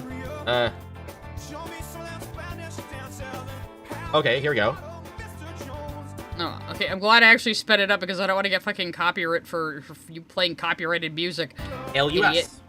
He is a lawyer. Huh? Turning it down. Then, actually, I want to see if my kick is up too. Like, oh god, not counting crows. Yeah, kick is up as well. Try to play my own music over it, maybe, because... I'm waiting for him to do something funny. So, that is step 1. Step 2 is... Okay, so find me collab ideas. Off topic in chat equals ban. Oh god, he is like Lily. Done. Side scrollers. In progress. LUS lawyer. Some random DGG podcast tomorrow. I think that's Destiny. To do. Okay, so he wants a to-do list. So, alright. Here we go. Hopefully my music can cancel out his music until he says something funny. Unconfirmed.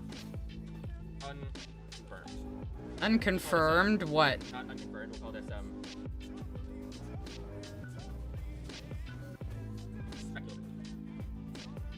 Yeah, stay on topic, guys. So, Said only by people whose chats are slow enough to read every single entry. I wouldn't know. Can't relate, Stale. Speculative, moist critical. He saw my new video and liked it. and, another one would be pay money. Was this before he made that second video then? Who's talking about it? I don't know if he'll talk to me out. Hey, money wubby? Another one that's in progress is all What? All cast. Asmongold podcast. They invited you? That's huge. So a podcast, not even Asmongold, a podcast that follows Asmongold invited you onto their podcast. Oh god, we might have to look at this guy again in the future, huh? And I want recommendations. Oh my god, stop playing copyrighted music, you son of a bitch. Alright. Great yellow shark. Yeah, sometimes you guys just start having fucking conversations in chat. I don't care. Yeah, you're not an influencer because you're boring. Unlike me, who's just sitting here watching you. So, Why are you checking your pulse? any type of content creator, any type of, whoever. What? I guess the question is, who has reacted to my videos? Me! I have! Me! Who This better not get me fucking copyright stricted. my videos? Go watch my videos. Well, who did? I have you on 1.5 speed and there's still so much dead air. Oh my god, you're bad at this. There's a famous Reddit moderator. I mean, do they have a platform? If they don't, then I don't care. There are no famous Reddit moderators. None of you are fucking famous.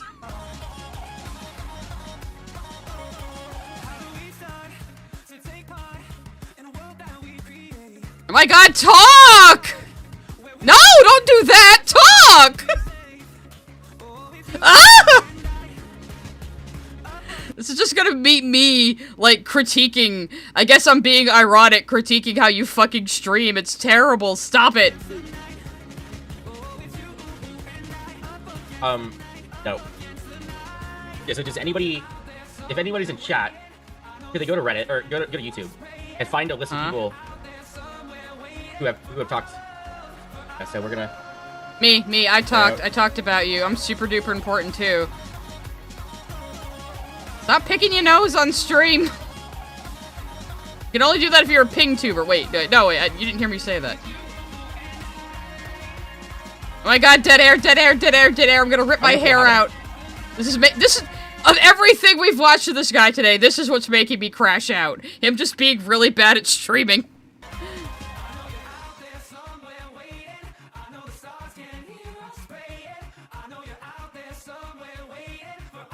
I know you're out there somewhere waiting. I want to die right now. The blood ocean is waiting for us, guys. With, I am curious. I don't think this is gonna work, but I thought I would try anyway. Yeah. To see if there's like any use that I could get out of a chat. But I don't know. A chat? Like a Discord? You're not gonna make a Discord, are you? Oh god, it's gonna get so trolled. Okay, so, yeah, so I mean, I don't really care about another... Well, I'll put it down. I guess he could be interesting to talk to. Because, I wish somebody would put you down. This. What? What are you doing? What are you typing? Oh my god, I hate you more than ever right now. Ooh, Omega lol. I don't know if that's Predator, a real person or not. Gray Yellow Shark. Great Yellow Shark. Is this? He might have already made it. This is 12 days ago, 13 days ago now, apparently. So, I'm getting really mean all of a sudden, but he's so bad at streaming, it's making me angry. At PeteSweek580 sent a super chat. Moderation roles are like supervision jobs. For some reason, they somehow attract power-hungry people, and they somehow get what they want. I know, it's crazy. Like... I never like people like him who think like being a fucking moderator anywhere gives them like real authority over other people. It's so annoying. At Balonic111 sent a super chat. Sigh, poke do something. I regret that now. I wish he would go back to just staring gormlessly at the fucking whatever he's looking at off screen here and scratch at his nose than whatever the fuck he just said. So I can look up that later. Stop drinking your fucking Coke! You don't need that much! 10 minutes into this stream, you've already been guzzling your... Oh my god. I think a Latin mother just attacked him. That must be a new one. Thank you, Miss Jasmine. Okay, that could be interesting. So this is since this is a serious question, I guess. What value do I bring to a collab? I mean, entertainment. People do like talking about Reddit. I do know a lot about Reddit. And kind of, You're not entertaining for the reasons you think you are, buddy. The platform, and so I can talk about it. That would be the value, and it is kind of like a fun viral moment. And yeah, some people are interested in it. I mean, that's it's a fun viral moment. I swear I still have my 15 minutes of fame. It's not fading quickly, right? All cast invited me, which is Asmongold's podcast. I don't. Is it Asmongold's podcast? You were invited on Asmongold's actual podcast. I find that really hard to believe.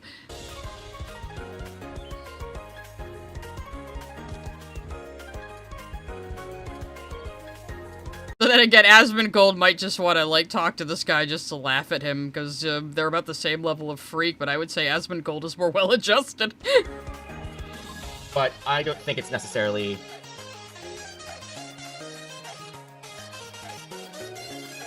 Yeah, so we're gonna... Whatever his music is sounds like hyperpop again at this speed. I feel like caramel dancing right now. Yeah, we're still going. I'm watching his recent live stream on 1.5 speed, and I'm just being driven crazy I mean, sure, at how boring he is. I need more than just this one guy. You need more than just all this dead air, too, to be a live streamer, goddammit. I don't know what this is. I don't know what this is either. What are you doing? Okay, so somebody is talking about me. Hit him with another chancla. In a bit. That's kind of cool. I guess there's a question of, Rumble. Rumble? People are talking about him on Rumble. Does that make you feel important? I'm not gonna watch you watch a video. To watch how to just.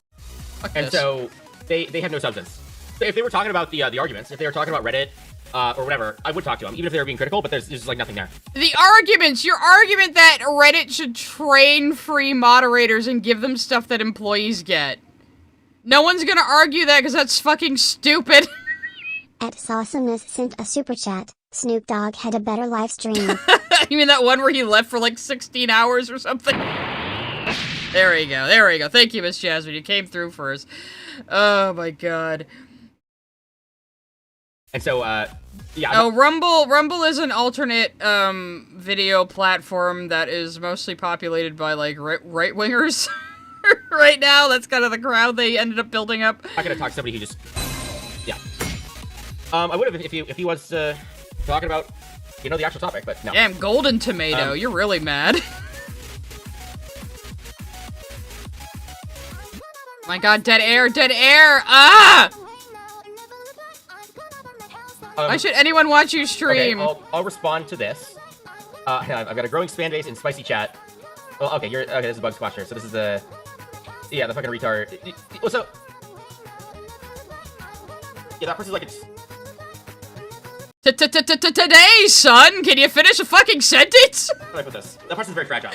And so, I don't really respect people who are that fragile as this guy.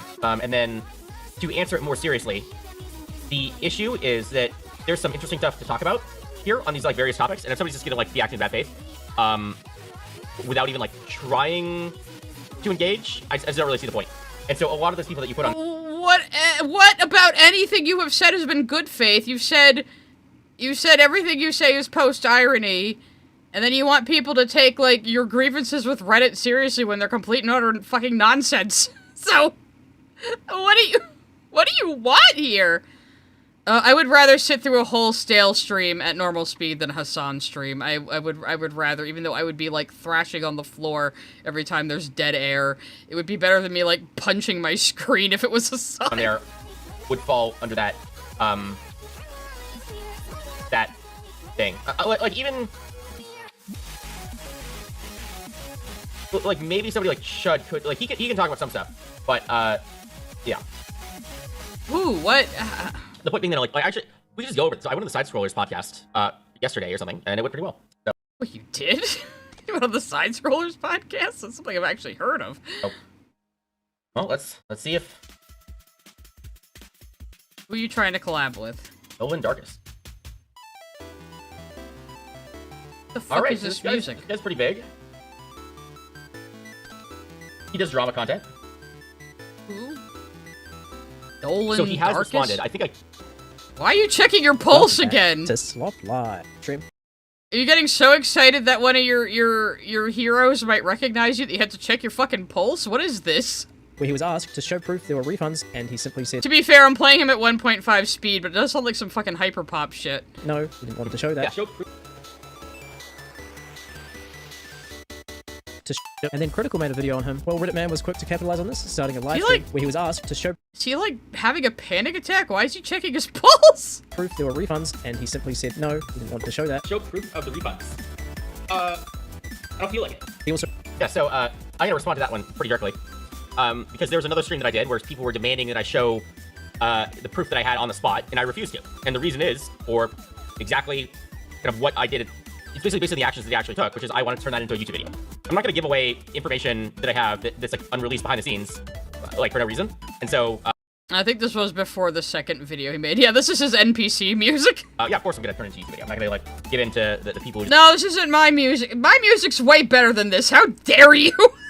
I turned off my music because he's got his shit going. At ActionFan19 sent a super chat. As Homer Simpson once said, that's it, I'm out of here, good night everybody. Your brain's just floating away without you. just want to know. also wrote a Google Doc for his plans now that he had attention on him, including but how unbiased. assume Reddit moderators act. I'm really not sure admitting all this even works in his favor. He did actually provide some sent from the website that they did refund people, but obviously it doesn't necessarily mean it wasn't a scam. God, no, he's speeding up what he's listening to. Oh god, this is nightmare fuel. Okay, I'm skipping this. You went on the Side Scrollers podcast, and I guess it was okay. Yeah, so someone ordinary gamer would be great. If he wants to talk to me. So I think that he actually... You want to talk to Mutahar? Dude, he's gonna pick on you. He would be very fun to talk to.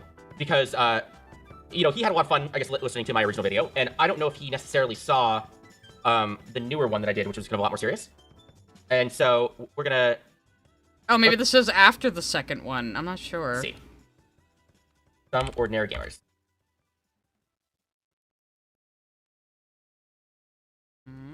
And so okay, so you did that one. Oh. I want to see this. Is this... Oh my god, Mudahar talked about me! Cyberpunk 2077 is yet another... Okay, I'm skipping ahead. My god, stop scratching at your face! Put your hands down! Well, let's see. You know, I'm doing my, you know, because I can pick and choose who I want to talk to. And so... God, can you imagine this guy on Nicholas Teorio's podcast?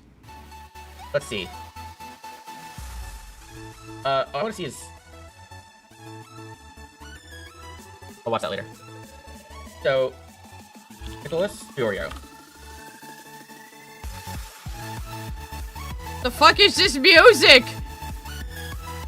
Okay, so this is his... Nicholas Teorio. This is the old one.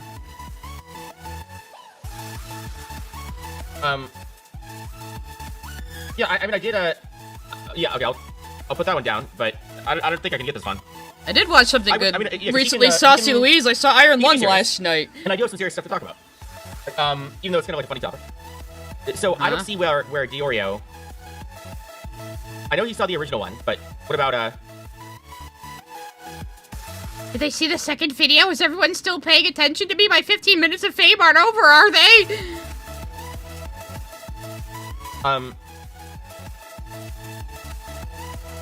Yeah, see, like...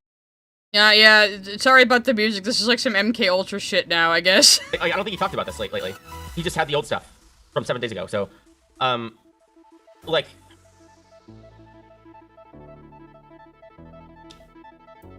This is like a big maybe. Maybe Nicholas Teorio. H3. Oh, come on, man. Oh wait. Oh hey. If you are, yeah. Oh. Is that actually Hitler?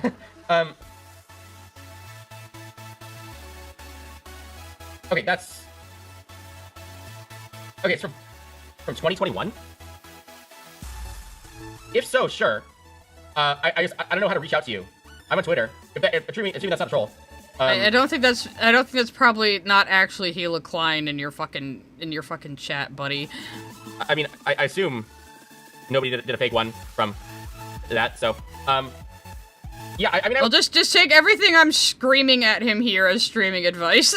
So to be more serious, yeah, I know I did like a funny video, and you know the initial video was it was a combination of serious stuff, some jokes, as well as kind of things kind of getting a little bit away from me, but I kind of made a follow-up video after that was kind of a lot more serious, that kind of went into like kind of like the very real issues. You know, okay, so is that on Twitter? Okay, who's doing this? Yeah, where you reiterated that Reddit should be giving you training and free lawyers and shit. Yeah, that was the serious stuff you mean. That's the stuff you want people to take seriously, and no one is going to, because that's crazy! Okay, I guess I could probably Google it. But yeah, I will... Dan from H3H3. Sure.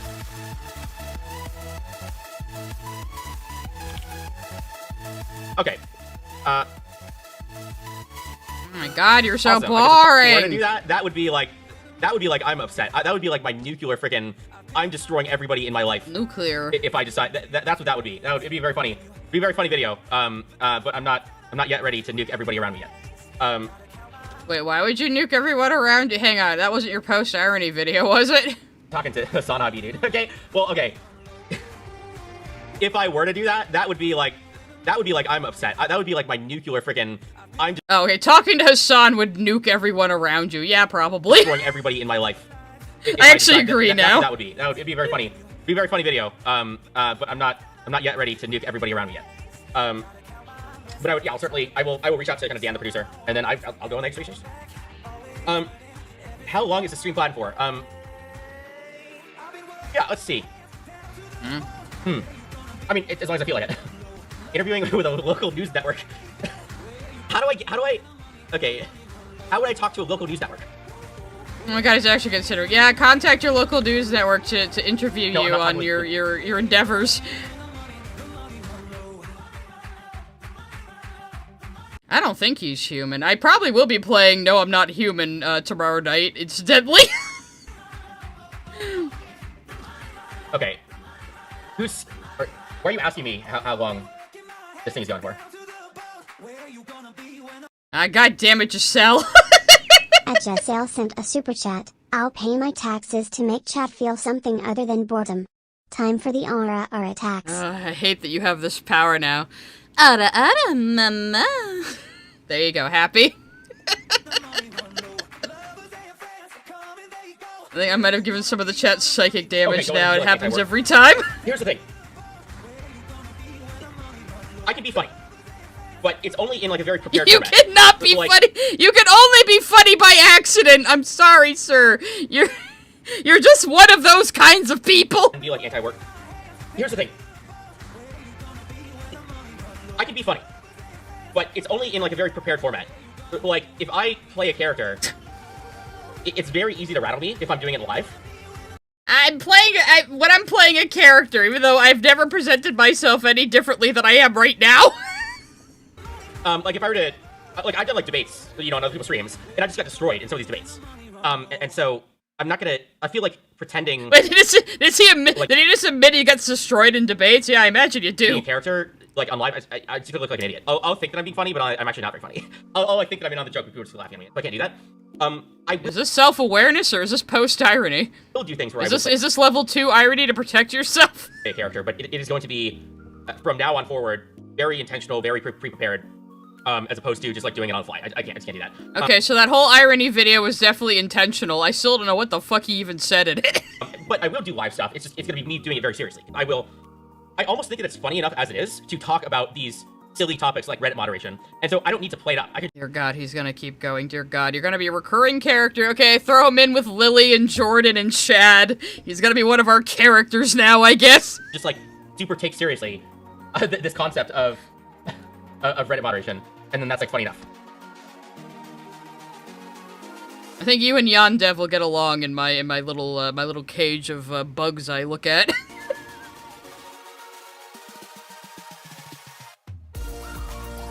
Talk with somebody named Hakeem? I don't know who that is. Oh, I don't know who that is, but you're suggesting it, so I'll write it down. People said Kino Casino, but I'm a little skeptical of that one, dude. I don't know about that one. I haven't. Probably because they'd be really mean to you. Yeah, I don't know what's going on with the wild chatters. There's not even that many people. Super easy. Rob sent a super chat. Force catch face tax say you're despicable like Daffy. You're despicable. It's the best I can do, sorry. So he talks. I don't know what Shad's been up to lately. He's making me miss Shad, though. And so, yeah, it's like roasting. It's. I think I would rather listen to Shad bitch about Superman than watch this. Like, if the only thing that somebody's doing is like joking and like making fun of me, I'm not doing it. Because I do want to talk about some of these serious issues, which is how completely freaking insane Reddit moderation is, and just, you know, how it harms the platform. How moderation harms the platform? Well, I agree there. You're a good example of it. Actually, you know, that's why I'm like really excited to go on the H3H show, because he has had similar problems with kind of Reddit moderation, and like I've actually been targeted by the same people. So the I don't know if you know about the Snark mods, dude. Like I have dozens of posts, hate threads about me, about literally me, in the Snark subreddit. So I understand how it is, and yeah, you know, it's you know, okay, yeah, you're very boring. We're gonna skip ahead again. Eddie4W23 sent a super chat. Hi, Psy. Gamer tax. I love playing 20-year-old games on my high-powered PC. Hell yeah. Should be playing the original Silent Hill, not the, for fuck's sake. At SolarBones sent a super chat. Say ara ara in your completely normal voice. Well, usually when I do that, it's just me saying ara ara, and you can make me ara ara for a super chat, but I guess maybe it would be more like ara ara. I don't know. Is that good? You just go, you gotta give me a super chat to make me go ara ara. Ah, is this Yoshi music? What the fuck happened? Reddit. Dan's Twitch towards Reddit instead. Thank you for no, tomatoing me. I deserve it. Okay, we've all got our own battles, dude. This one's mine. This is my battle. This is your battle, all right, buddy. I look forward to seeing what moves you make next. Nobody else's. Any other suggestions? What did you send me?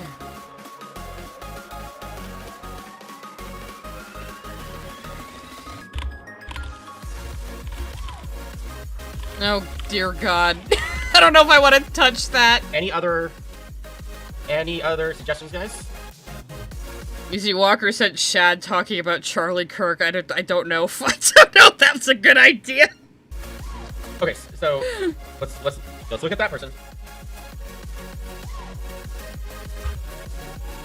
All right. I mean, they're certainly big enough to count. Have they talked about? Okay, so let's see what they're big enough to count. I'm the too much of a peon to count. I was very happy with kind of how that went. How what went? That was very fun to go on. And hang on, I'm not gonna go where like the person isn't even like trying to be good faith. But let's see what this guy says. Rums on X says this is the way. Oh, he's a regular on side scrollers. Oh God, now we have variety on this. Solarbones sent a super chat. Now do it in an exaggerated version of your accent. I mean, that's basically when I go ara ara. Yeah, ara ara, man. At Miss Jasmine 305 sent a super chat. I wanna see if this gets read out. No. Well, I mean, that's kind of accurate. Flipping the table, translating it to no. At Lillian Lee Quarries sent a super chat. Ara in Jersey mom voice. Be like, oh my God, ara. I don't know. Ara, dear. Now go make me a grandchild. Yeah. I mean, I'll just say yes. So sure. If he was on there, I mean, so I will say, I was on the Side Pros podcast, and I was very happy with kind of how that went. That was very fun to go on, and I missed what podcast he was on again. You guys have distracted me too much. We got really bored. The hours always come out when we're getting bored.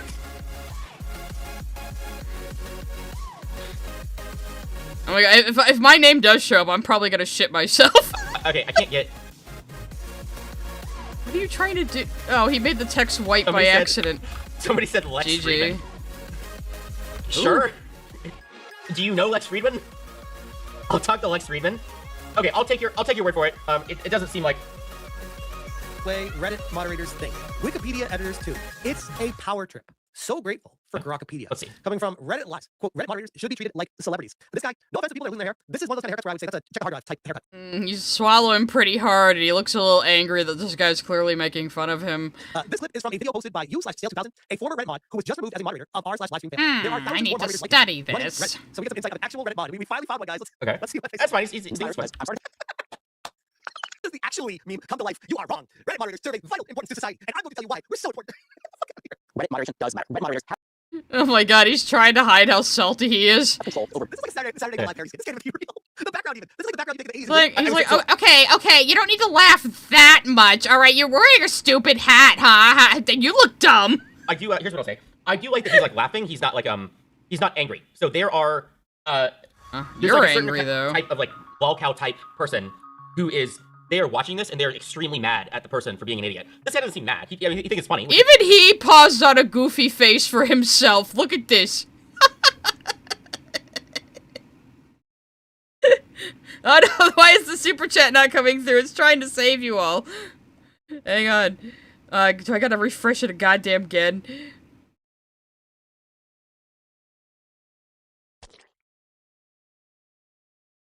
Come on. Come on, we got a good super chat going here. God damn it. Anyway, Lillian, I don't know when this fucking thing is gonna come through, but Lillian Lacoris is asking me to do RR in my Swansea voice. Alright, Daisuke, I'll do this just for you. Aura. It is objectively a very funny video. And so millions of times per day, and nobody seems to notice or care. Let's just talk about LSF. Think of all the streamer careers that have been created because of LSF. So LSF is LiveStreamFails, and it is so heavily moderated. Okay, And so he's just watching a guy react to him, his video. It's a complete shit show because of it. Because the power is gone to the head of these people, and they think they're some sort of like holding a high political position of power. People are like, bro, no one cares. Go away. Think about the even larger number of streamer careers that have been. Okay. I've had major. I love how much some of you are suffering in chat right now. And it's not even because of Stale, it's because of me. Alright, fuck this. Or I don't care. Okay, so I can get to this guy. So here's why this guy's good. Get to this So he guy? is talking about notices problems with Reddit mods. Free speech guy. So that's his angle. He's like, Reddit mods suck, and they're censoring people. And my answer to that is, I agree with you. I agree. So with everything I agree with you. It was all a psyop. I did it on purpose to prove and that is it. in fact my point, my argument, that this is like, you get all these crazy power-hungry people just censoring people. And so I think I can reach this guy. Yeah, I get all these crazy power-hungry people censoring people, kind of like you. I'll do it. I would do this guy. Absolutely, for sure. He's making fun of me. That's totally good. And so You would do this guy, huh? Oh my. but how do I contact him? Oh god damn it. At Dana_Brain sent a super chat. Ara in your Lily/Stale impression. Ara, mama. Yes. I'll talk to this guy. This guy's cool. Dear god. Okay, what were the other? So I didn't look at chat for a little bit. We're looking at chat. Another Sorry. no. Not fair day. You were completely focused on a guy reacting to a video to you that you couldn't even glance at your fucking chat. Okay, smash. It's a lot easier to read chat when I'm not drawing. I get one less thing grabbing my attention. Okay, so who's this guy? Eddie4W23 sent a super chat. I remember unironically acting like this guy in middle school. God, it hurts. Well, hey, you fucking grew out of it. He didn't. He's like... Some people have claimed he's like 23 or 25. Other people have claimed he's like 35. I'm more inclined to think 35. Because if he's in his 20s again, I'm so sorry. I'm not talking to Wayne's letter rating. Purple Perry Gaming? Isn't he, like, involved with, like, the Lyle Convoy people? How, like, is this... Here's the thing. I almost wonder if somebody like Let's Readwin is in range. Because the situation that I'm in is, like, so silly. But I could talk about it for 4 hours. It sure is. And Let's Readwin, he is the type of guy who I feel like would look at, like, some weird thing and be like, oh, yeah, that's really entertaining. Let's autistically talk about it. And so... I mean, I'm not saying that I deserve to on this show. I'm saying that, like, it's such a weird, crazy, funny situation that he might do it. But yeah. Nah, he's already getting, like, way ahead of himself, thinking he's gonna be making all these deals. No, not doing Queeman. I mean, unless you say something as completely absurd as Reddit mods are like, celebrities and need to have free lawyers to help them, get promotions and make deals for their own interests. I don't think anyone's gonna pay much attention to you anymore.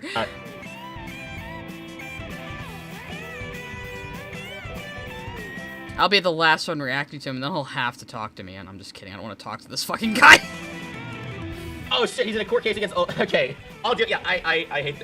Dude, those lefties, dude, those, like... Don't do it. Far left Don't you drink that soda. No! Thank you. Ah, Thanks, fuck you! It's Dr. Pepper, too. Fuck you! I was doing this instead of making a new one. I got a new video coming up. I'll try to see if I can write it today and put it out today. So, Stop it!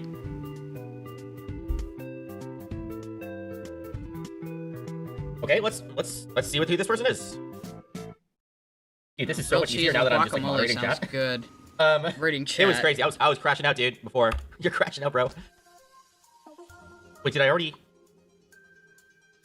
Okay, this is a bit of a red flag here. What? Skip, oh no. What's the red flag? Tell us, Dale. I'm Tell just saying, us. just from these titles, I'm kind of a no on this guy.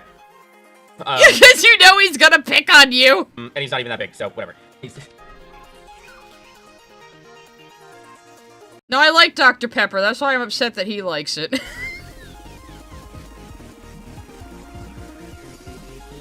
Yeah, I mean, I would want people like somebody like H3 or something, right? Like, here's what I'm looking for.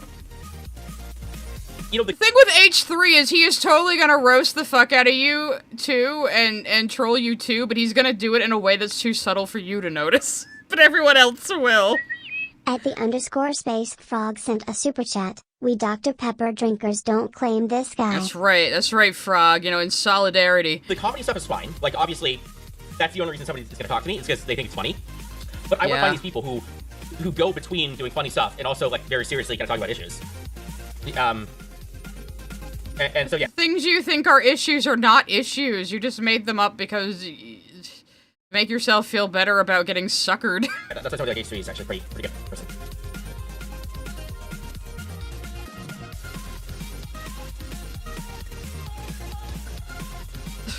Who else? Any other? He's listening to Hyperpop while he watch him scratch his nose. Any other suggestions? At least he doesn't drink orange Fanta.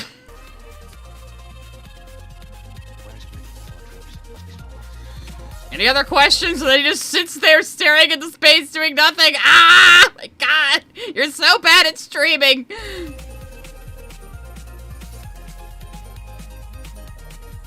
Like, this angle is only acceptable if you're like a fucking DJ or something.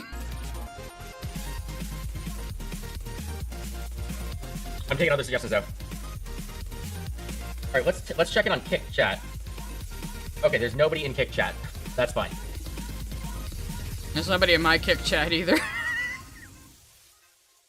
Yeah, I do like somebody who's like willing to defend people who like they won't just always take the most popular side. Like they have their own. They can be against me. I just want them to have their own opinions. I want them to be somebody who, you know, I can convince. Super Easy Walker sent a super chat. You missed my super chat, BTW. Oh, did I? Did that one get cucked too? I don't. Say, I am Shy Scribbles, and I've been here the whole time like a carnival barker. I'm Shy Scribbles, and I've been here the whole time! Like that. Sorry, yours must have gotten cucked by, Stream Elements fucking up too. Sorry about that, sorry. Sorry, you had to send me another super to get my attention. Okay, Aiden Underground, well... Imagine him with Nux Taku, he wouldn't last 2 seconds. Somebody else suggested this, I don't know if this is a good one.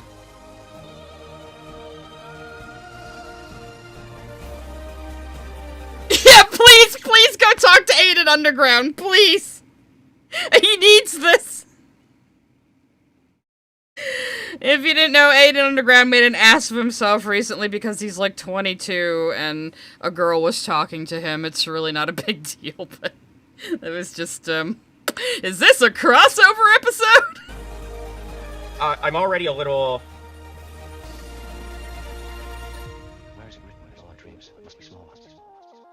Did they talk about me?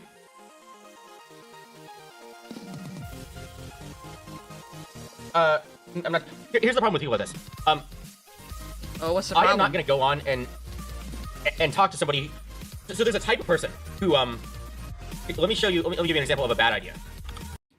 Good idea, bad idea. Epilonik111 sent a super chat. Oh brother, this guy stinks. Oh brother, this guy stinks! But he's about to tell us the kind of people he won't talk to. Probably people that are gonna bully him. Has Malcolm talked about this guy? I don't think... Malcolm's too normie to care about, like, Reddit moderator drama, I think. But, oh god, Malcolm would probably just vaporize this guy. Bad idea. Anyone who, no matter what, refuses to concede a point. What does that look like? Anyone who refuses to concede a point.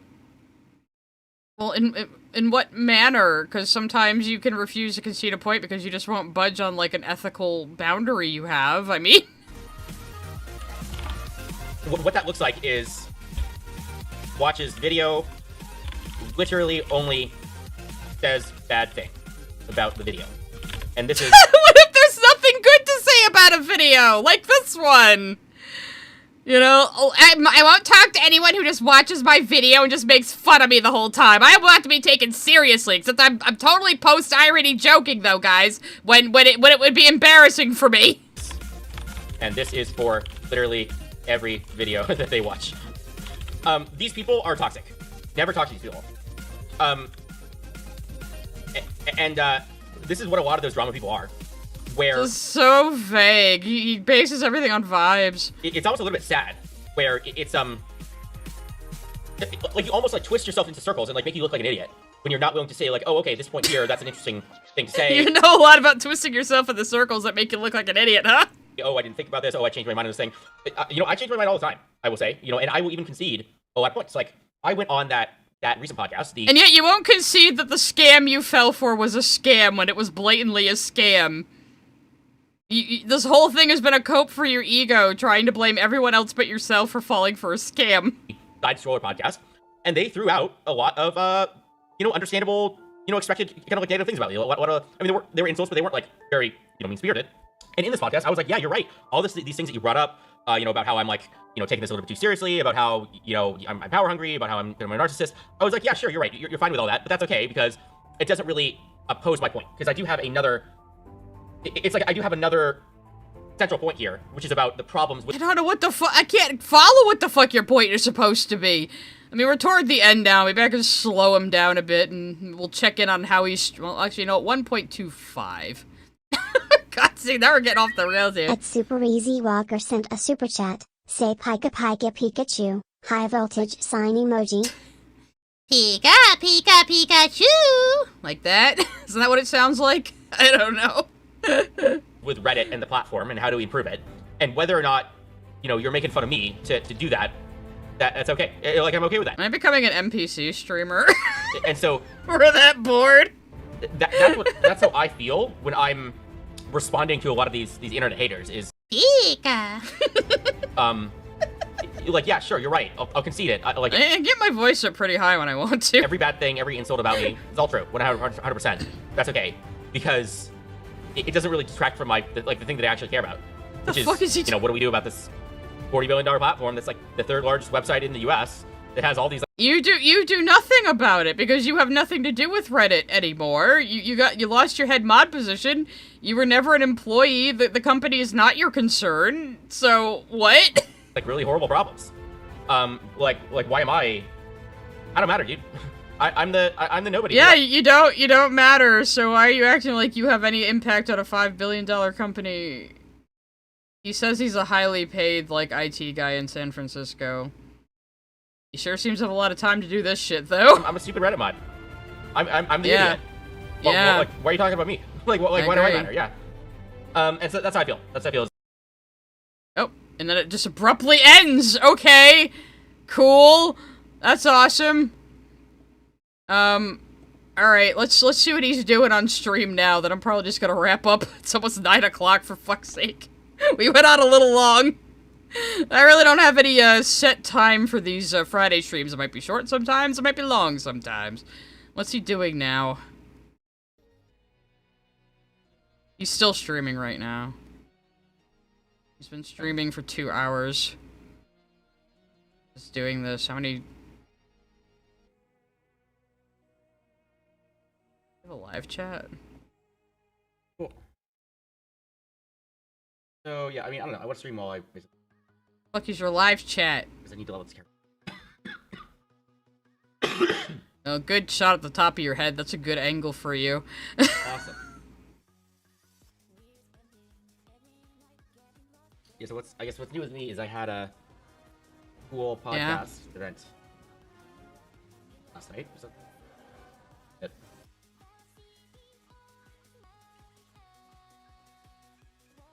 You went on a podcast? You guys say anything interesting?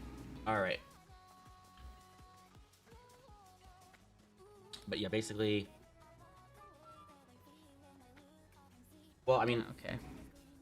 I'm playing WoW because that's like Miskif's guild right now. There's the whole guild thing going on. It's like a big event. So he's trying to join Miskif's guild, the guy who beat up his girlfriend.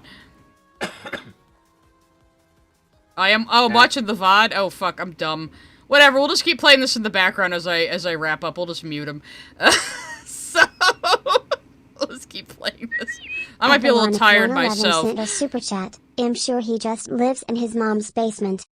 I mean, it wouldn't matter if he did. I mean, a lot of people have living situations that are not ideal these days, considering the economy and all, but still, that would be less of a problem than him thinking he deserves to be a celebrity and have free lawyers from Reddit, so he doesn't get himself into trouble. So anyway, I think I'm gonna wrap up there. This was a fun Friday stream, and again, I'm going to be doing Friday streams weekly.